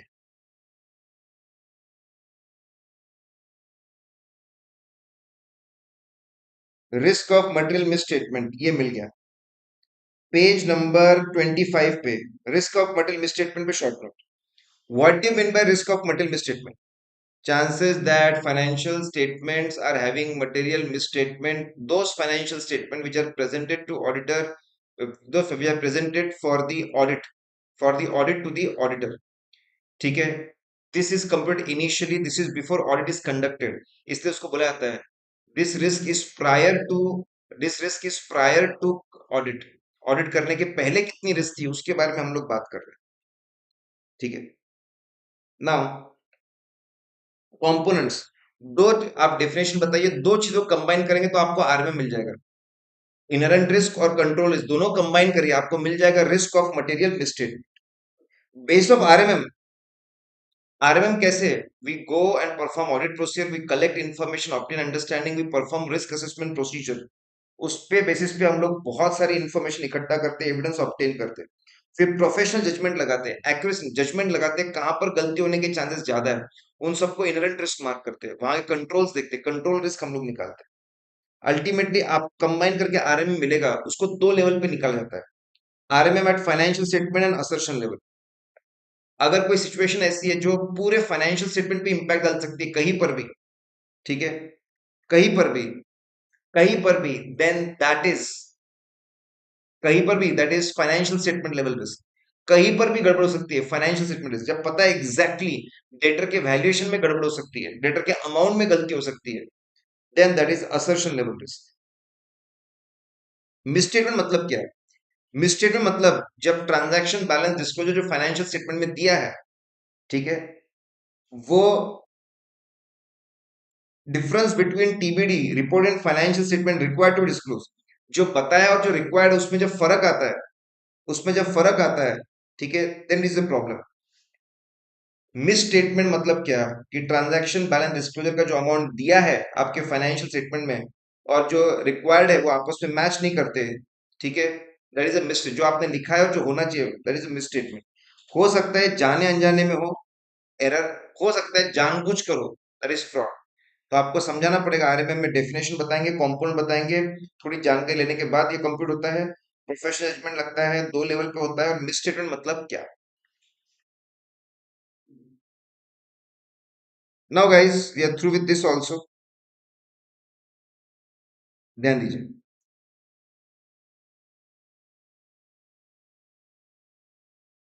देखो मैं जानता हूं कि रेडिएटर गर्म हो जाएगा, मैं जानता हूं कि रेडिएटर गर्म हो जाएगा। ये चैप्टर बहुत सिंपल, बहुत स्ट्रेट फॉरवर्ड ऐसा नहीं है, इसके अंदर बहुत सारी बातें कवर्ड है। आपका रेडिएटर गर्म हो जाएगा, आपने इसमें कूल काम रहकर चलना है, कूल काम रहकर आपको चलना है, ठीक है। Let's understand guys. अगला क्वेश्चन क्या है, स्टडी मटेरियल 17 में है, नवंबर 19 आरटीपी में है, स्टडी मटेरियल 20 में है, स्टडी मटेरियल 21 में है, बहुत सारे जगह पे पूछा हुआ है। ये कंबाइंड असेसमेंट वाला फंडा क्या है, सेपरेट असेसमेंट और कंबाइंड असेसमेंट वाला फंडा क्या है, ठीक है। 20 नंबर फाड़ू में पेज नंबर 25 पे जाएंगे, तो कंट्रोल रिस्क मैं पूरा ही बता देता हूँ। कंट्रोल रिस्क उसमें से एक पॉइंट उन्होंने पूछा है, मैं पूरा बता रहा हूँ, सुन लीजिए। आपको सिर्फ ये वाला पोर्शन बताना था, लेकिन मैं पूरा बता दे रहा हूँ। चांसेस दैट कंपनी के controls are not able to prevent detect correct material misstatement, उसको कंट्रोल रिस्क बोला जाता है। Material misstatement individual aggregate, reason क्या होते हैं, क्यों कंट्रोल्स क्यों कंट्रोल्स फेल होते हैं, रीजंस क्या है कंट्रोल रिस्क का। कंट्रोल्स फेल, गलत चीजें होने के चांसेस है, हम प्रिवेंट डिटेक्ट नहीं कर पाए। पहला रीजन है डिजाइन, सिस्टम बराबर बनाया ही नहीं, सिस्टम को बराबर बनाया ही नहीं। एम्प्लॉयज के एम्प्लॉयज के पैन नंबर को लेने का प्रोसेस ही नहीं है। आइडियली एम्प्लॉयज का पैन नंबर लेना चाहिए, फॉर्म के अंदर पैन नंबर लिखने की जगह ही नहीं है। कंट्रोल्स फेल होते हैं, कंट्रोल रिस्क होती है, because controls are not properly design, उसके फॉर्म्स उसके स्टेप्स कभी कभी बराबर डिजाइन नहीं होते। डिजाइन होते तो एम्प्लॉयज को ट्रेनिंग नहीं होती, वो इंप्लीमेंट नहीं करते, या फिर रेगुलर बेस पे उसका मेंटेनेंस, फॉर्म्स के अंदर चेंजेस होना, स्टेप्स के अंदर चेंजेस होना, एम्प्लॉयज की ट्रेनिंग में चेंज होना, ये भी नहीं करते। या तो डिजाइन में प्रॉब्लम है, या तो उसके इम्प्लीमेंटेशन में प्रॉब्लम है, या फिर ओवरऑल मेंटेनेंस में प्रॉब्लम है। एलिमिनेशन, कितना भी मेहनत कर लो, आप कंट्रोल रिस्क को जीरो नहीं कर सकते, आप उसको एलिमिनेट नहीं कर सकते, आप उसको जीरो नहीं कर सकते, you cannot reduce it to zero. क्यों, टॉप लेवल मैनेजमेंट सिस्टम को तोड़ मरोड़ सकता है, ओवरराइड कर सकता है, फिर मिड लेवल मैनेजमेंट में कोल्यूजन हो सकता है, आपस में मिलकर गड़बड़ करना, फ्रॉड करना, उसको कोल्यूजन बोलते हैं। और लोअर लेवल पे ह्यूमन एरर हो सकता है, लोअर लेवल पे ह्यूमन एरर हो सकता है, करेक्ट। तो कंट्रोल इसका मतलब पता है, उसके रीजंस पता है, और एलिमिनेशन की अगर हम बात करें, ठीक है, कि हम इसको पूरा जीरो कर नहीं सकते, वो भी हमको पता है।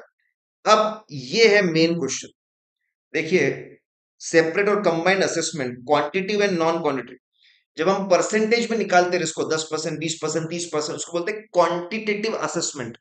जब हम ऐसा बोलते हैं कि हाई रिस्क है, मीडियम रिस्क है, लो रिस्क है, high risk, medium risk, low risk, उसको हम लोग बोलते हैं क्वालिटेटिव असेसमेंट। बड़े क्लाइंट्स पे क्या होता है, बहुत बढ़िया इंटरनल कंट्रोल सिस्टम बना होता है, बहुत बढ़िया इंटरनल कंट्रोल सिस्टम बना होता है, ठीक है, बड़े क्लाइंट्स में। और वहां पर जाकर सेपरेट असेसमेंट करते हैं, पहले प्यार से इनहेरेंट रिस्क निकालेंगे, मैनेजमेंट को बिठाएंगे, हर इनहेरेंट रिस्क को कॉम्पनसेट करने के लिए कंट्रोल्स कौन से वो हमको बताएंगे, उससे फिर कंट्रोल रिस्क निकालेंगे, फिर कंबाइन करेंगे। छोटे क्लाइंट में कोई तामझाम नहीं होता, कोई ऑफिशियल सिस्टम नहीं है, कोई मैनुअल नहीं है, ऐसा कुछ भी नहीं है। यहाँ पे सीधा कंबाइंड असेसमेंट करते, डायरेक्ट आरएमएम निकालते, इतना गड़बड़ी नहीं। सीधा सोचो, फाइनेंशियल आइटम गलत होने के चांसेस कितने, फाइनेंशियल आइटम गलत होने के चांसेस कितने, सीधा वो सोचो। और ठीक है, सीधा हमको वो सोचने का है, सीधा आरएमएम निकालने का है। उसको हम लोग बोलते हैं combined assessment, that is called as combined assessment. ठीक है, इनवर्स रिलेशनशिप है, कंट्रोल जितने स्ट्रांग रहे कंट्रोल रिस्क उतना कम रहेगा। आपको इतना ही समझाना था, आप पूरा समझा। कभी भी डाउट आए तो पूरा बता दो।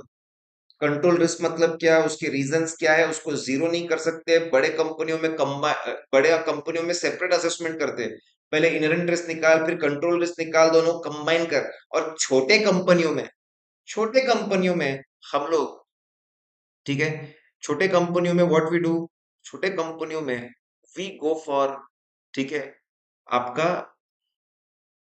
सेपरेट, ठीक है।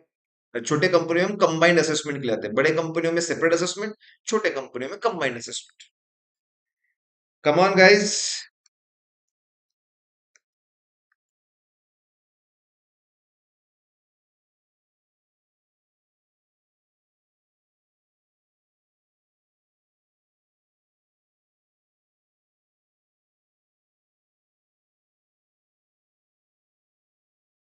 नाउ चलिए, तो ये आपको समझा। देखिए, स्टडी मटेरियल 17 नवंबर 19 आरटीपी, स्टडी मटेरियल 2021 कहाँ कहाँ पूछा हुआ है।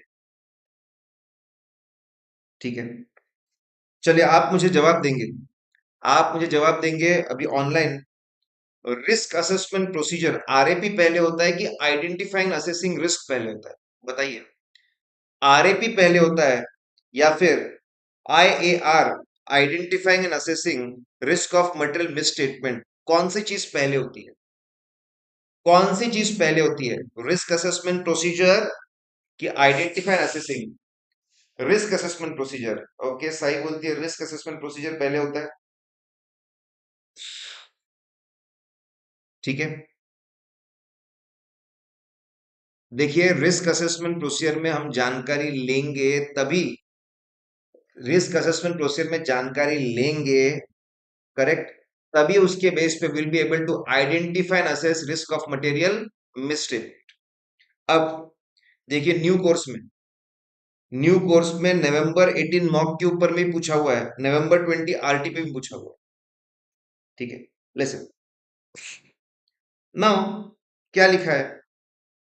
The auditor shall identify and assess risk of material misstatement both levels. बस ये पढ़ के समझ में आता है कि हमको आइडेंटिफाई एंड असेसिंग रिस्क के बारे में बात करनी, आइडेंटिफाई एंड असेसिंग रिस्क के बारे में हमको बात करनी। ठीक है, एक्सप्लेन डिटेल। 100 नंबर का चार्ज है 28 पेज नंबर पे, 100 नंबर का चार्ट है 28 पेज नंबर पे। 100 नंबर का चार्ट, ये रहा 100 नंबर का चार्ट। ध्यान दें क्या लिखना है, मैं आपको बता रहा हूँ। पहले आप लिखिए, ऐसे 315 एप्लीकेबल है जो बोलता है identify and assessing risk of material misstatement through understanding entity in its environment. आपको बोलना है, ऑडिटर ने सबसे पहले रिस्क असेसमेंट प्रोसीजर को परफॉर्म करना चाहिए, उसके बेसिस पे उसने अगला स्टेप परफॉर्म करना चाहिए, identify and assessing risk. Risk दो लेवल पे निकलती है, फाइनेंशियल स्टेटमेंट लेवल और असर्शन लेवल। जब सरकमस्टांसेस ऐसे हो कि कहीं पर भी गलती हो सकती है, that is financial statement level risk. Example के तौर पे, ठीक है, सॉफ्टवेयर आपका, जो सॉफ्टवेयर वो चेंज कर रहा है फ्रॉम 1 सितंबर, चेंज कर रहे हैं सॉफ्टवेयर। अगर 1 सितंबर से अगर सॉफ्टवेयर को चेंज किया जा रहा है, नए सॉफ्टवेयर के अंदर लोग अभी ट्रेन नहीं है, कहीं पर भी कुछ भी गलती हो सकती है, it's a financial statement level risk. एयर्स टू इंडिया शिफ्ट हो रहे, कहीं पर भी गलती हो सकती है, financial statement level risk. Management की नीयत खराब है, कहीं पर भी चोरी कर सकते हैं, इंटीग्रिटी में प्रॉब्लम है, उनके ऑनेस्टी में प्रॉब्लम है, फाइनेंशियल स्टेटमेंट लेवल रिस्क। और इसका अपोजिट है असर्शन। असर्शन के ऊपर हम लोग आएंगे। ट्रांजैक्शन बैलेंस डिस्क्लोजर से जो स्पेसिफिक इंफॉर्मेशन मिल रही है, मैनेजमेंट ट्रांजैक्शन बैलेंस डिस्क्लोजर के जरिए जो स्पेसिफिक इंफॉर्मेशन हमको दे रहा है, जिसमें मटेरियल मिसस्टेटमेंट हो सकते हैं, उसको हम लोग असर्शंस बोलते हैं। इसके ऊपर और चर्चा करें। स्पेसिफिक टू द पॉइंट, ये फाइनेंशियल आइटम के इस पॉइंट में गलती हो सकती है, it is assertion level risk. तो आप पहले पूरा बैकग्राउंड बताएंगे और बताएंगे कि दो तरह की रिस्क इसमें आप आइडेंटिफाई असेसिंग रिस्क में चार चीजें करते हैं। जैसे ही रिस्क असेसमेंट प्रोसीजर परफॉर्म करते हैं, उससे जो भी इंफॉर्मेशन इंफॉर्मेशन अंडरस्टैंडिंग ऑब्टेन करते हैं, हर इंफॉर्मेशन अंडरस्टैंडिंग ऑब्टेन करने के बाद में सोचना है what can go wrong, what can go wrong, कौन से financial, what can go wrong, ये कंटिन्यूसली सोचना है क्या गलत हो सकता है, कौन से फाइनेंशियल आइटम में गलती हो सकती है, किस तरह की गलती हो सकती है। जैसे ही जानकारी इकट्ठा करो पूछना है खुद से व्हाट कैन गो रॉन्ग, क्या गलत हो सकता है, क्या डेटर कम पैसे देंगे तो प्रोविजन फॉर डाउटफुल डेट कम पड़ सकता है, ये रिस्क है, क्या प्रोविजन फॉर डाउटफुल डेट कम पड़ सकता है, ये रिस्क है। जानकारी इकट्ठा करो और सोचो व्हाट कैन गो रॉन्ग। ठीक है, क्या कोई बिजनेस पूरा ठप हो सकता है, उसके एसेट्स को इंपेयर करना पड़ेगा, इंपेयरमेंट के चांस आने वाले हैं, उसके बारे में सोचो। जब भी जानकारी इकट्ठा करते हो उसके बारे में आपको सोचना है, आई आपको सोचना है व्हाट कैन गो रॉन्ग, कौन से एरिया में, कौन से असर्शन में प्रॉब्लम हो सकता है। सेकंड, आप देखो कौन से असर्शन में, कि भाई वैल्यूएशन में रिस्क है, कंप्लीटनेस में रिस्क है, एक्यूरेसी में रिस्क है, क्लासिफिकेशन में रिस्क है, किस चीज में रिस्क है। क्या is it assertion level risk, कोई पर्टिकुलर पॉइंट पे, क्या बहुत सारे आइटम्स पे इंपैक्ट पड़ रहा है, परवेसिव, बहुत सारे असर्शंस फाइनेंशियल स्टेटमेंट पे इंपैक्ट पड़ रहा है, it is a financial statement risk. और चौथा, ये देखो कि लाइक्लीहुड, क्या परसेंटेज है गलती होने की और कितनी बड़ी गलती हो सकती है, क्या परसेंटेज है गलती होने की और कितनी बड़ी गलती हो सकती है, वो आपको देखना है। ठीक है, magnitude, likelihood and magnitude of material misstatement. ध्यान दीजिए, बहुत सिंपल स्ट्रेट फॉरवर्ड है, चार बातें। आइडेंटिफाइंग एंड असेसिंग रिस्क में आपको पहले समझाना है कौन सा ऐसे लगता है, पहले आरएपी फिर आइडेंटिफाइंग, दो लेवल पे, और आपको बताना है चलिए जितनी भी जानकारी मिली उसके बाद में सोचना है व्हाट कैन गो रॉन्ग, वो फाइनेंशियल आइटम कहाँ कहाँ पर गलती हो सकती है वो हमको देखना है। फिर ये देखना है कोई एक असर्शन पे इम्पैक्ट है क्या, या फिर बहुत सारे असर्शन पूरे फाइनेंशियल स्टेटमेंट में अलग अलग आइटम पे इम्पैक्ट है, तो असर्शन लेवल रिस्क भी मिल जाएगी, फाइनेंशियल स्टेटमेंट भी मिल जाएगी। और फिर देखना है लाइक्लीहुड, क्या परसेंटेज है गलती होने के, 10 20 30%, कितने मैग्नीट्यूड की गलती हो सकती है, 5 लाख 10 लाख 15 लाख 20 लाख 25 लाख 30 लाख 1 करोड़ 2 करोड़ 5 करोड़, कितनी बड़ी हो सकती है, वो आप देखो। तो आइडेंटिफाई असेसिंग रिस्क में ये चार चीजें की जाती है, फोर थिंग्स आर डन। ठीक है, देखिए मॉक टेस्ट पेपर आरटीपी में आया है, असर्शंस के बारे में बोलिए, असर्शंस के बारे में बोलिए। इन्होंने इम्प्लिसिट इम्प्लिसिट क्लेम असर्शंस के बारे में May 20 आरटीपी में एग्जाम्पल्स के साथ में असर्शंस बताइए। आइए फाड़ू पे, पेज नंबर 28 पे 100 नंबर का कॉन्सेप्ट है, ध्यान से सुनिए, क्लियरली सुनिए। असर्शन मतलब क्या है, असर्ट करना मतलब बोलना, to give information, literal meaning of assertion is to give information.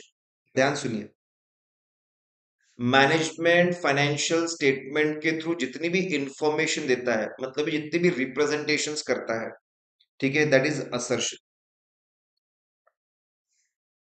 यही ऑर्डर को चेक करने हैं कि जो जानकारी मिल रही है उसमें कोई मटेरियल मिसस्टेटमेंट तो नहीं। असर्शन दो तरह के हो सकते हैं, अगर डायरेक्टली एक्सप्लिसिट और इम्प्लिसिट, डायरेक्टली कोई इंफॉर्मेशन दी है फाइनेंशियल स्टेटमेंट, वो एक्सप्लिसिट असर्शन, भाई इतनी लैंड है, इतनी बिल्डिंग है, इतनी मशीन है, इनकी इनके में इतना एक्सपेंस है, इतने प्रॉफिट है, दैट इज डायरेक्ट। कुछ लिखा नहीं लेकिन अंडरस्टूड है, कॉन्टिजेंट लाइबिलिटी लिखी नहीं मतलब नहीं होगी। एसेट्स के ऊपर चार्ज के बारे में नहीं लिखा हुआ है, एसेट्स के ऊपर चार्ज के बारे में नहीं लिखा हुआ है, मतलब एसेट्स पे चार्ज नहीं होगा, इम्प्लिसिट है, अंडरस्टूड है। पॉजिटिव, आपके एक्सप्लिसिट दो हो सकते हैं, पॉजिटिव नेगेटिव। ऐसा है, इतनी लैंड है, इतनी बिल्डिंग है, वो पॉजिटिव है। ठीक है, हमारा कोई एसेट गिरवी नहीं है, ऐसा नहीं है, ऐसा लिखोगे तो उसको बोलते हैं निगेटिव असर्शन। फाइन, अगर मेरे को कोई ब्रॉड मतलब पूछे, फाइनेंशियल स्टेटमेंट के थ्रू जितनी भी जितनी भी जानकारी एक्सप्लिसिटली इम्प्लिसिटली डायरेक्टली इनडायरेक्टली मिल रही है, ठीक है, उसको हम लोग असर्शन बोलते हैं। थोड़ा डिटेल में जाते हैं आगे, कि भाई फाइनेंशियल स्टेटमेंट में तो तीन तरह के डेटा है, फाइनेंशियल स्टेटमेंट में तीन तरह के डेटा है, ट्रांजैक्शंस, बैलेंसेस और डिस्क्लोजर। ठीक है, आप बैलेंसेस पे ये एसेट्स और liability, land and building 100 crore है, मतलब डायरेक्टली इनडायरेक्टली बोल रहे ये रियल है, एग्जिस्टेंस इज असर, डायरेक्टली इनडायरेक्टली बोला जा रहा है, एग्जिस्टेंस इज असर्शन, कुछ भी छूटा नहीं है, land plot building, completeness is assertion, cost minus depreciation एकदम सही है, वैल्यूएशन इज द असर्शन। हमारे इसमें लिखा है हम ही मालिक है। Rights and obligation is the assertion. PNL में 1000 करोड़ के सेल है, असली है। ऊपर एग्जिस्टेंस था, नीचे ऑकरेंस है। कुछ भी छूटा नहीं, ऊपर कंप्लीटनेस था, नीचे भी कंप्लीटनेस है। अमाउंट सही है, ऊपर वैल्यूएशन था, यहाँ पे एक्यूरेसी है। यहाँ पे दो स्पेशल है, कैपिटल वर्सेस रेवेन्यू। रेवेन्यू के अंदर भी प्रोडक्ट्स, प्रोडक्ट के अंदर भी डिपार्टमेंट, क्लासिफिकेशन सही हो रहा है। एंड कट ऑफ इस साल का अगले साल नहीं, अगले साल का इस साल नहीं। देखो पहले तीन तो कॉमन है, existence, occurrence, completeness, valuation, accuracy. फिर स्पेशल है rights and obligation, land building में, और क्लासिफिकेशन, कट ऑफ। यहाँ पे डिस्क्लोजर की बात करें, डिस्क्लोजर की अगर बात करें, नोट्स टू अकाउंट्स में दिया लीज रेंट 5 साल का 20 करोड़। लीज रेंट 5 साल का 20 करोड़ दिया हुआ, ठीक है। ये इंफॉर्मेशन असली है, belongs to the company. Occurrence, rights and obligation, occurrence, rights and obligation, कुछ भी छूटा नहीं है। कंप्लीटनेस, अमाउंट सही है, एक्यूरेसी और वैल्यूएशन। नोट्स अकाउंट्स होते क्यों है? प्रॉपर अंडरस्टैंडिंग के लिए। क्लासिफिकेशन, अंडरस्टैंडिंग ध्यान देंगे, आप समझाएंगे असर्शंस मतलब क्या, ब्रॉड मतलब क्या है, उसका स्पेसिफिक मतलब, ब्रॉड मतलब क्या है वो बताएंगे, उसका स्पेसिफिक मतलब क्या है वो आप बताएंगे, ठीक है। अब सुनिए, हमारे क्वेश्चन में इन्होंने पहले what do mean by financial statement audit, वो तो आप ऑडिट की डेफिनेशन बता दोगे स्टैंड वाली। Audit is independent systematic examination of financial statements irrespective of legal form with ultimate objective to give opinion whether financial statements give true and fair view। वो आप बता दो। इन्होंने क्या किया, इन्होंने कंबाइन कर दिया, आप अलग अलग बताओ।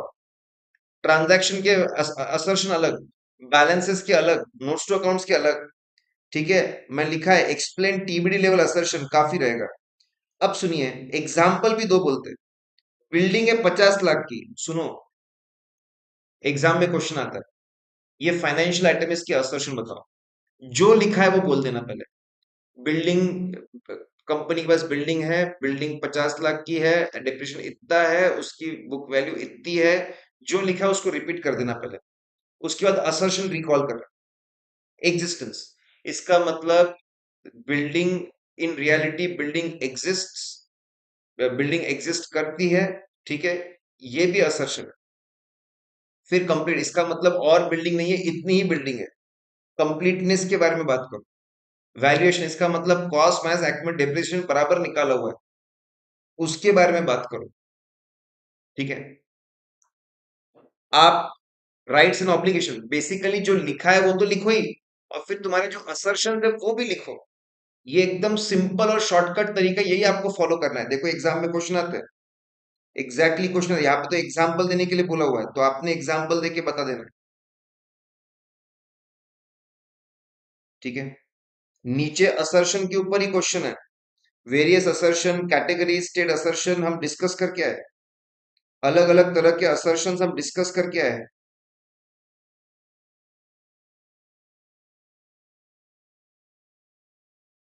ध्यान देंगे, कम ऑन गाइस, आखिरी कुछ चीजें।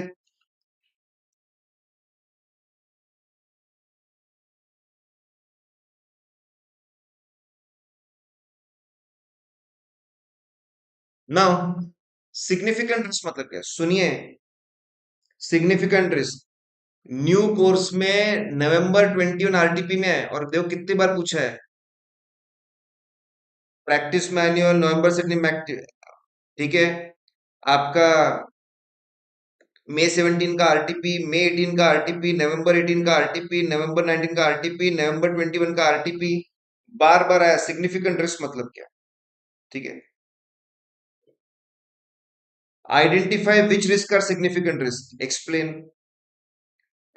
सिग्निफिकेंट रिस्क के बारे में बताइए। आपका चार्ट नंबर है 120, 120 नंबर का चार्ट। आइए 120 नंबर का चार्ट देखिए। सबसे पहले, सबसे पहले आप बताएंगे, जैसे इनहेरेंट रिस्क में हम थोड़ी देर के लिए अज्यूम करते हैं कि इनहेरेंट रिस्क में हम अज्यूम करते हैं कि इंटरनल कंट्रोल सिस्टम नहीं है, there is no internal control system. वैसे ही सिग्निफिकेंट रिस्क में इनिशियली अज्यूम किया जाता है that there is no internal control system, कोई इंटरनल कंट्रोल सिस्टम नहीं है, ऐसा अज्यूम किया जाता है, ठीक है, ताकि हमको रियल नेचर पता चले। So that we find real nature of the financial items.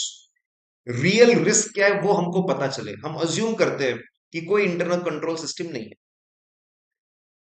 फिर हम सोचते हैं ऐसे कौन से एरिया पे मटेरियल मिसस्टेटमेंट होगा, वो भी जिसका मैग्नीट्यूड भी बहुत ज्यादा है, जिसका लाइक्लीहुड भी बहुत ज्यादा है, जिसकी लाइक्लीहुड प्रोबेबिलिटी भी बहुत ज्यादा है, और उसका मैग्नीट्यूड अमाउंट भी बहुत ज्यादा है। प्रोबेबिलिटी बहुत ज्यादा है और मैग्नीट्यूड भी बहुत ज्यादा है, ये हम सोचते हैं। वो सभी एरियाज को मार्क करते सिग्निफिकेंट रिस्क। देखो छोटी मोटी गलती होने की प्रोबेबिलिटी 60, 70, 80, 100, 90% बहुत हाई है, और अमाउंट बड़ा रह सकता है। ऐसे सब रिस्क को बोला जाता है कि तुम छोटे नहीं हो, तुम सिग्निफिकेंट रिस्क हो। इन्होंने फैक्टर समझा है कि कहां पे आपको सिग्निफिकेंट रिस्क मिल सकती है, कहां पे आपको सिग्निफिकेंट रिस्क मिल सकती है। सीएफओ सीएसआर, सीएफओ सीएसआर करेगा ऐसे ही सिग्निफिकेंट रिस्क है। सी स्टैंड फॉर सिग्निफिकेंट चेंजेस। जहां जहां पे आपको सिग्निफिकेंट चेंजेस मिलेंगे, जहां जहां पे आपको सिग्निफिकेंट चेंजेस मिलेंगे, ठीक है। जैसे आपने देखा कि अकाउंट्स हेड बन गया तो चेंज हो गया पूरा, सिग्निफिकेंट चेंज। सॉफ्टवेयर बदल गया, सिग्निफिकेंट चेंज। एफआरएफ बदल गया, significant change. Balance sheet pan का फॉर्मेट बदल गया, सिग्निफिकेंट चेंज। जहां भी बड़े बड़े चेंजेस है उसमें इनिशियली गलतियां होने के चांसेस है, उसको मार्क करो, सिग्निफिकेंट रिस्क हो सकती है। आपको फ्रॉड, आपको लगता है इंटेंशनली कंपनी का टॉप मैनेजमेंट मैनिपुलेशन कर सकता है, इंटेंशनली टॉप मैनेजमेंट मैनिपुलेशन कर सकता है, ठीक है। फ्रॉड के चांसेस है, सिग्निफिकेंट रिस्क। आपको लगता है लोअर लेवल के एम्प्लॉयज चोरी कर सकते हैं, वो लोग खुश नहीं है अपने सैलरी और बोनस से, सिग्निफिकेंट रिस्क। कुछ चीजें जो outside normal course of business है, नॉर्मली इंडस्ट्री में नहीं होती, कुछ चीजें outside normal course of business है। नॉर्मली जो चीज इंडस्ट्री में नहीं होती, ऐसी अजीबोगरीब चीजें हैं, अजीबोगरीब परचेस है, अजीबोगरीब सेल है, बार्टर हो रहा है outside normal course of business. 95% discount पे चीजें बेच रहे हैं outside normal course of business. Cost से कम प्राइस में बेच रहे हैं outside normal course of business. CSR complexity, भयंकर कॉम्प्लेक्सिटी जहां पे आपको नजर आए। इन्वेंटरी कॉस्ट निकालना highly complex, brand valuation highly complex, impairment highly complex, subjectivity, changes from person to person, artistic, art का वैल्यूएशन करना, changes from person to person, goodwill change from person to person, going concern कैसा रहेगा, changes from person to person, related party transaction बहुत सारे होना। ऐसे एक या ज्यादा फैक्टर्स कहीं पर हो तो सिग्निफिकेंट रिस्क मिल सकती है, नॉट नेसेसरी।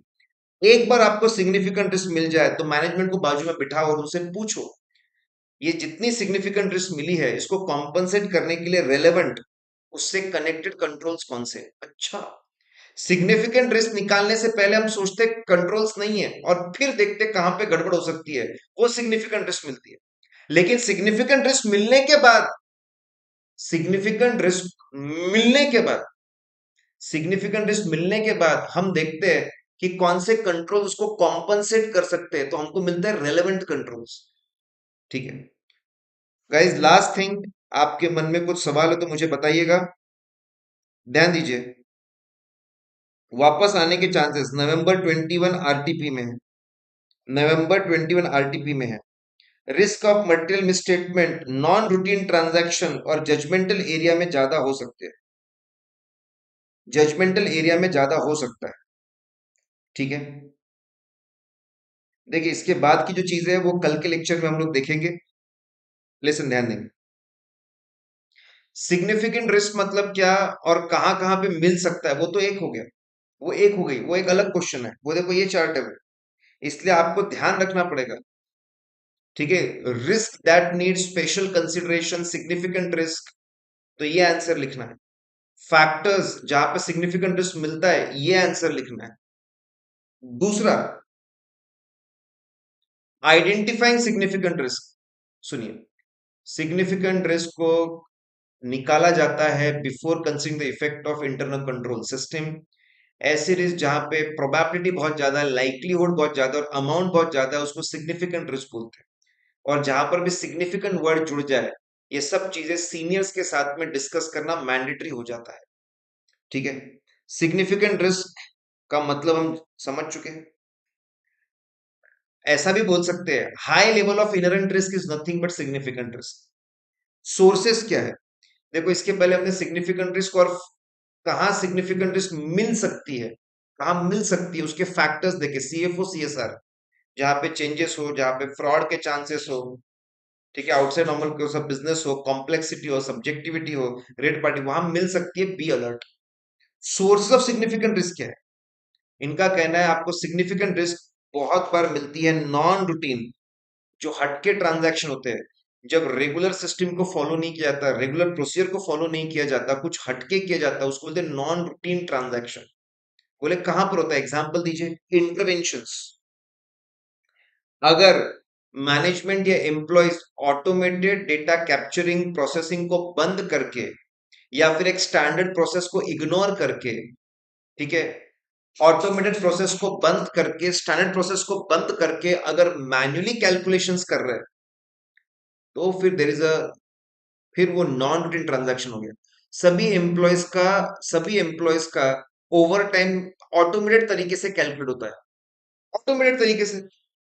हाँ, सिस्टम लगा हुआ सिस्टम लगा हुआ है, और जो भी सिस्टम लगा हुआ है, ठीक है, जो भी सिस्टम लगा हुआ है, उससे अपने आप ओवर टाइम के नंबर ऑफ आवर्स मिलते हैं, सिस्टम कैलकुलेट करके सबका ओवर टाइम निकालता है, सैलरी स्लिप में ऐड कर देता है। जहां पे ऑटोमेटेड डेटा कलेक्शन प्रोसेसिंग की व्यवस्था है, वहां पे मैन्युअली अगर चीजें की जा रही है, उसको इंटरवेंशन बोलते हैं, ये नॉन रूटीन ट्रांजैक्शन है। यहां पे सिग्निफिकेंट रिस्क आपको मिलेगा। जहां पे अकाउंटिंग ट्रीटमेंट सोचना समझना, अकाउंटिंग एस्टिमेट्स को निकालना, ठीक है, ये अकाउंटिंग डिपार्टमेंट का काम है, अकाउंट्स हेड का काम है, वहां पे अगर मैनेजमेंट के लोग घुसने लग गए, सीईओ घुसने लग गए, और वो बताने लग गए क्या करना है, ये तो अजीबोगरीब है, ये हमारे प्रोसेस को इंटरवीन कर रहा है, दखलंदाजी कर रहा है, नॉन रूटीन ट्रांजैक्शन है। कॉम्प्लेक्सिटी, जरूरत से ज्यादा कॉम्प्लेक्स कैलकुलेशन पॉलिसी होगी, नॉर्मली जितनी उससे भी बहुत ज्यादा, फिर ये non routine transaction. Significant risk का सोर्स है नॉन रूटीन ट्रांजैक्शंस, उसमें एग्जांपल है इंटरवेंशन, ऑटोमेटेड डेटा प्रोसेसिंग नहीं होने देना, मैनुअल इंटरवेंशन डालना, इट्स अ नॉन रूटीन, वहां पे गड़बड़ हो सकती है, ठीक है। आपके अकाउंटिंग ट्रीटमेंट के अंदर मैनेजमेंट ने घुस जाना, ये भी इंटरवेंशन है। जरूरत से नॉर्मली जितनी कॉम्प्लेक्सिटी होती है उससे ज्यादा कॉम्प्लेक्स चीजें करना, ठीक है, ये भी नॉन रूटीन ट्रांजैक्शन है। इफेक्ट ये है कि नॉन रूटीन ट्रांजैक्शन को के लिए इंटरनल कंट्रोल्स बनाना और इंप्लीमेंट करना बहुत मुश्किल है, तो जनरली यहाँ नॉन रूटीन ट्रांजैक्शन के कंट्रोल्स वीक होते हैं, इतने अच्छे नहीं होते। तो जहां पर भी नॉन रूटीन ट्रांजैक्शन दिखे, वहां पर सिग्निफिकेंट रिस्क मिलने के बहुत ज्यादा चांसेस है। जजमेंटल मैटर्स, जहां पर आपको देखो कंपनी को बहुत सोचना पड़ रहा है, कैपिटलाइज करे या ना करे, करे तो कौन से यूजफुल लाइफ पे करे, कैपिटलाइज करे या ना करे, करे तो कौन से यूजफुल लाइफ पे करे, कैसे उसको डेप्रिशिएट करे, ठीक है, ये जजमेंटल मैटर्स है। Research and development, research phase कब खत्म हुई, डेवलपमेंट फेज कब खत्म हुई, ये निकाले, जजमेंटल मैटर्स है। अगर आपको दिखे कि बहुत बड़े बड़े जजमेंटल मैटर्स है, ठीक है, accounting treatments, accounting estimates, revenue recovery, बहुत बड़े बड़े जजमेंटल मैटर्स, वहां पर गलती हो सकती है मैनेजमेंट के हाथ से, ठीक है, हिडन एजेंडा भी हो सकता है, management bias.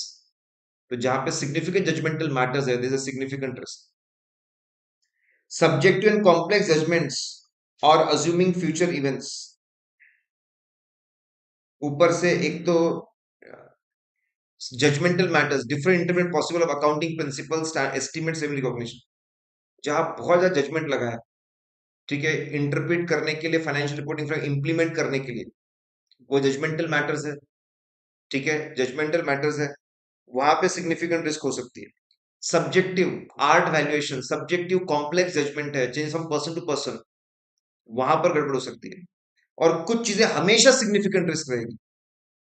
RMM due to fraud हमेशा से बहुत ज्यादा important, risk of murder, fraud risk मिली, अपने आप में वो बन जाएगा सिग्निफिकेंट रिस्क। एक तो रिलेटेड पार्टी के साथ ट्रांजैक्शन, वो भी outside normal course of business, अगर ये दो चीजें कंबाइन हो गई, ये हमेशा आपकी सिग्निफिकेंट रिस्क रहेगी, ऑलवेज। तो सिग्निफिकेंट रिस्क का मतलब बताओ, फिर बताओ उसका सोर्स है नॉन रूटीन ट्रांजैक्शन, उसके एग्जांपल, कॉम्प्लेक्सिटी बताओ, जजमेंटल मैटर्स बताओ, ठीक है, वहां पे जजमेंट बनाना वो क्यों बहुत मुश्किल है, क्या मुश्किल है, क्या चैलेंजेस है, वो बताओ। और कुछ चीजें हमेशा सिग्निफिकेंट रिस्क रहेगी। फ्रॉड रिस्क और रिलेटेड पार्टीज की रिलेटेड पार्टी और outside normal course of business. Guys बराबर कोई भी आपके मन में डाउट है तो मुझसे अभी पूछ लीजिए, मुझसे क्लियर करवा लीजिए, ठीक है। चलिए मुझे बताइए कि घर जाकर आज आपका 52 मिनट्स, आपका जो चैप्टर नंबर 4 है उसके 52 मिनट्स है और आपको होमवर्क भी दिया हुआ है शीट पे, वो आपको करना है। गाइस रेगुलर चीजें करिए। देखिए कंसिस्टेंसी बहुत इंपॉर्टेंट है। कंसिस्टेंसी देखने को मिलती है कि बच्चे इतने कंसिस्टेंट नहीं होते। पहले पहले जोश बहुत ज्यादा होता है और उसके बाद में धीरे धीरे बैकलॉग शुरू होते रहता है। तो जो लोग लाइव देख रहे हैं आपके पास अच्छा मौका है, मेरे साथ साथ में चीजें करिए। अगर आप करेंगे तो बहुत अच्छी तैयारी होगी और आप बहुत प्यारा करेंगे, बहुत अच्छा करेंगे। करेक्ट। चलिए किसी के मन में कोई डाउट है तो मुझसे पूछ लीजिए। मोस्ट प्रोबेबली आज शाम को हम डाउट सेशन रखते हैं, will keep a doubt session. चलिए गाइस विल स्टॉप हियर, इसको हम रोकते हैं, ठीक है।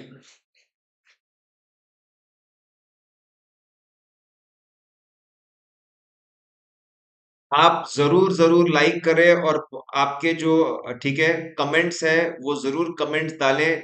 वीडियो खत्म होने के बाद में कमेंट जरूर डालें।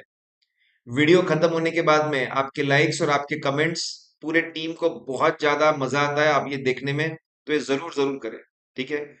Guys put your comments